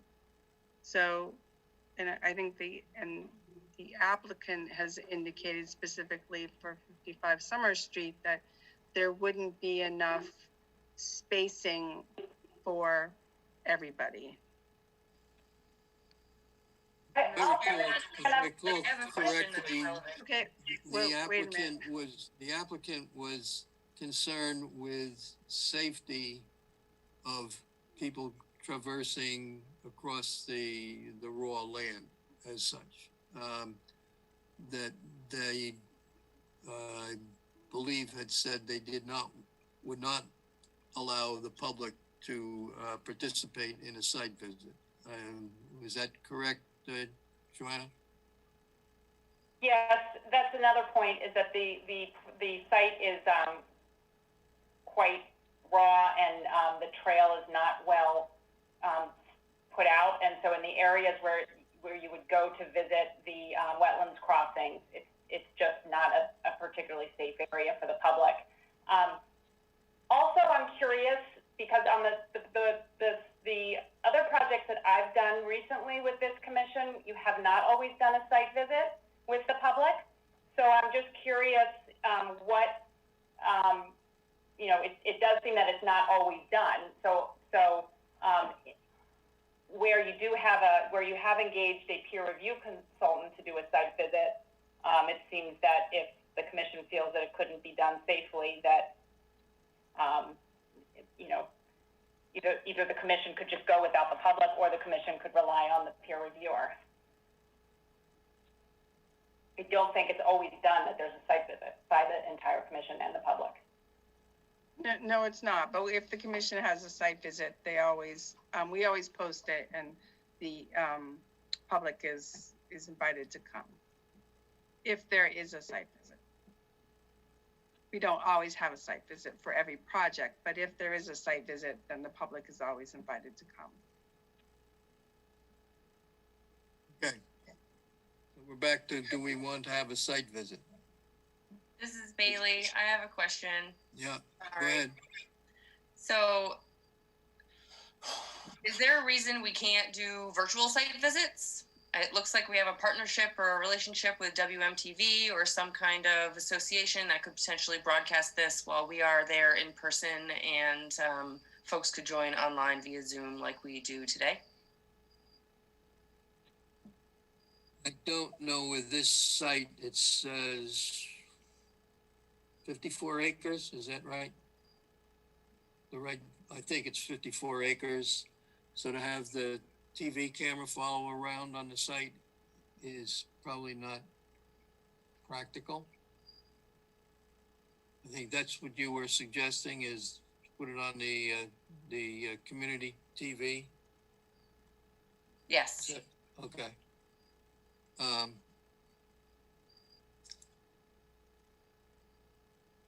That's I guess we'd have to clarify that with the Walpole TV group, but I would question about whether that is practical on this site.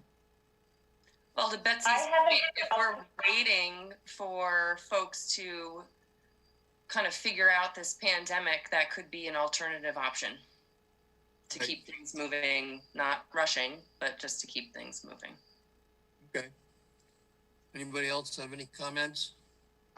Chair, Jack, I would suggest that, to me, I have walked the site, I've been out there, and I think it's important for the commissioners who feel comfortable to view the site, because you always get a different perspective when you're out in the field than looking at a plan or even looking at a TV. So I would say that it's important for the commissioners, those who feel comfortable, to go take a look at the site, and for the consultant and the applicant, if we can limit the numbers on all sides, that I think it's important. And the commissioners are the ones that are going to be making the decision. They can convey to the public what they viewed and why they're making the decision based on what they viewed. And I think that should be enough. But since the commissioners are the ones that are eventually going to make the decision, I think it's important for you to go out there and take a look at the site. I would agree. I'm in favor of site visits. I do not want to proceed. I don't see any point in proceeding with the hearing until we have a site visit. I don't think we'll accomplish anything at a hearing until we have a site visit. Anybody else have comments?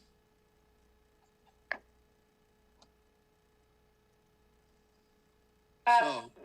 Chairman, the only thing I would suggest is that it's likely, this one is scheduled for September 23rd, where I believe Beta will be presenting its peer review report. It's likely, first of all, maybe you could schedule a site visit before then, but if not, I'm guessing you're going to have more than one hearing on this. So I would suggest we not continue the hearing on the 23rd to wait for a site visit. Say that again. If we don't have a site visit, what are you suggesting? I would say that we'll have time to do one because I'm guessing this is not going to wrap up on the 23rd.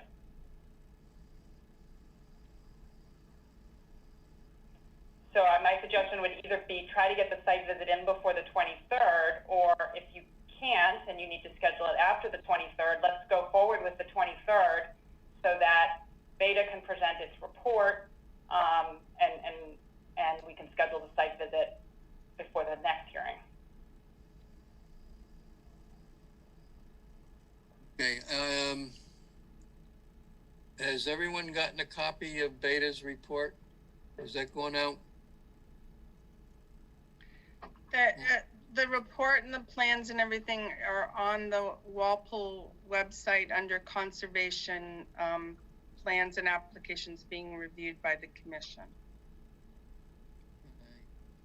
I can send individual copies to anyone who would like it. I think if you could send everybody, I have a copy, but if you could send a copy, email or whatever to, so everybody has Beta's report.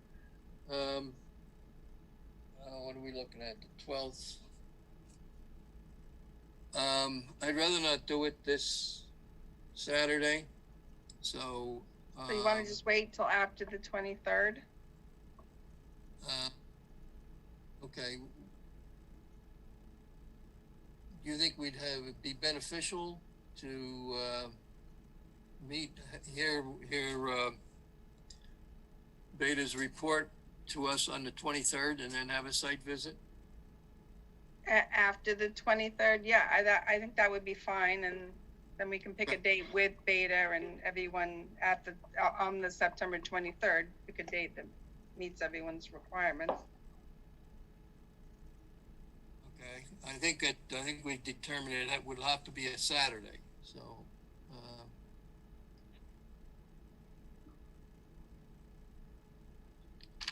Okay, so at this point, it sounds like we do want to schedule a site visit, and we'll discuss the dates further on the 23rd. Maybe prior to the 23rd, I can get a couple dates and times from people that work best, and we can make a decision on the 23rd. Does that make sense? Yeah, what's the next Saturday after the 23rd? 26th, I think. 26th. Okay, we want to tentatively set up for the 26th at this point. That doesn't work for me. I'm sorry, it's Bailey. I'll be out of town. Okay,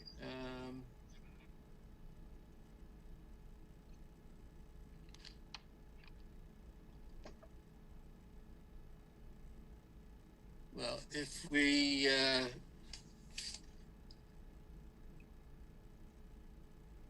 to get everybody the report, then we could, how about the 19th?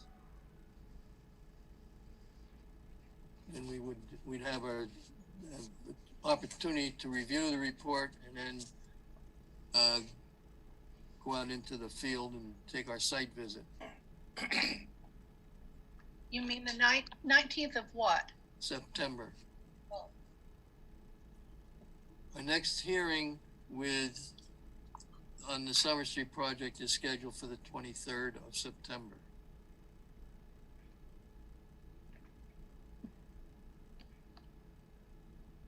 So do we want a site visit before or after? We had one tentatively. We're talking about doing it before. For what it's worth, the 19th is Rosh Hashanah. I don't know if anyone celebrates that. The 19th is, you said, is a Jewish holiday, Rosh Hashanah? The 19th? Yes, that's yes, sir. Yes. Do you want me to just? I mean, I'm okay with that, but I don't know if others are.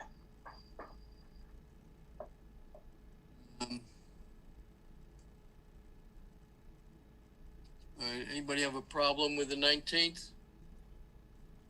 19 works for the applicant. It's okay with the applicant? Yes.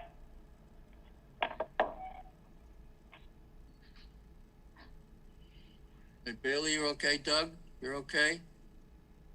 Yes. Emilio? Yeah, I'm free in the morning. Okay, Betsy? I'm free that day, night. Al? The 19th of what month? September.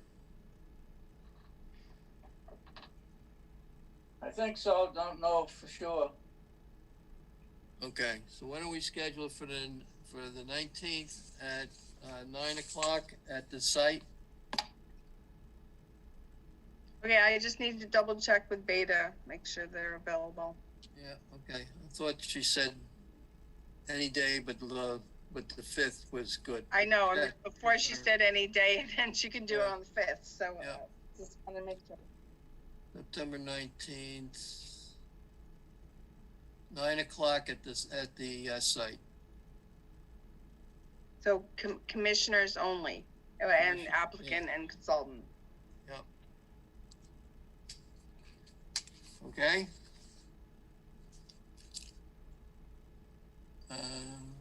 Okay. All right. So, what else we got on the agenda here? Thank you, good night. Thank you. Night. So the only other thing is I just have board comments, 9 Ginley, ZBA, they want to put up a garage.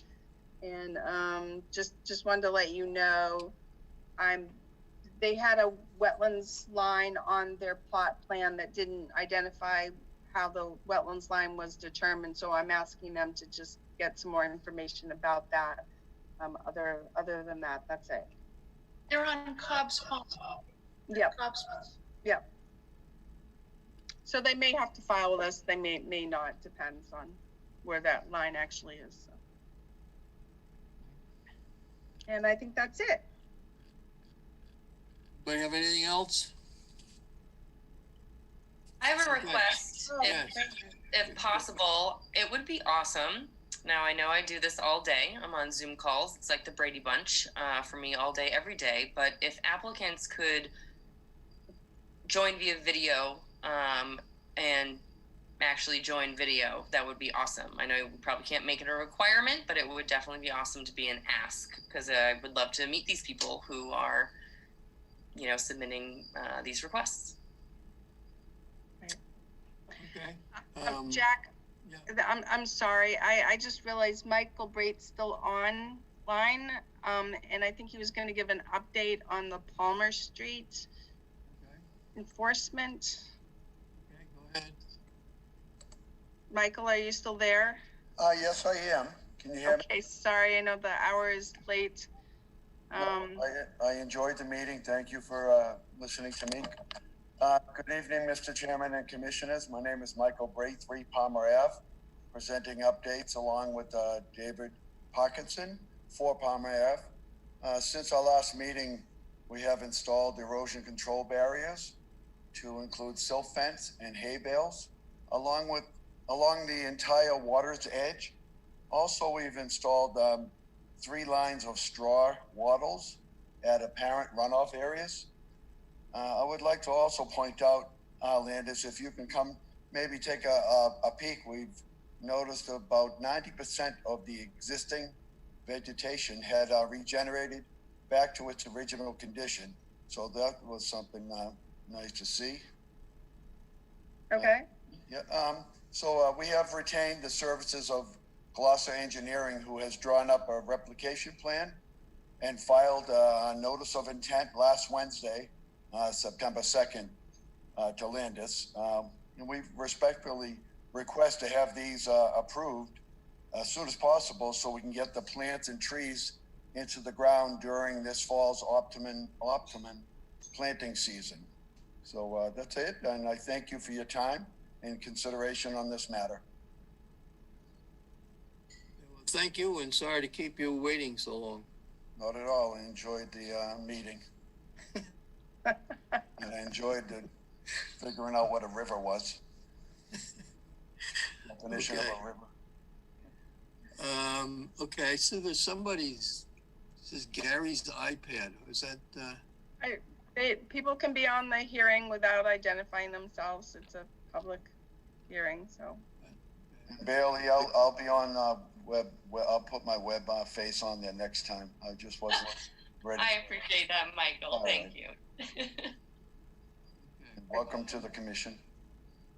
So I'll review, so what you guys did was, what John did was submit a notice of intent for the restoration area and the new path and dock.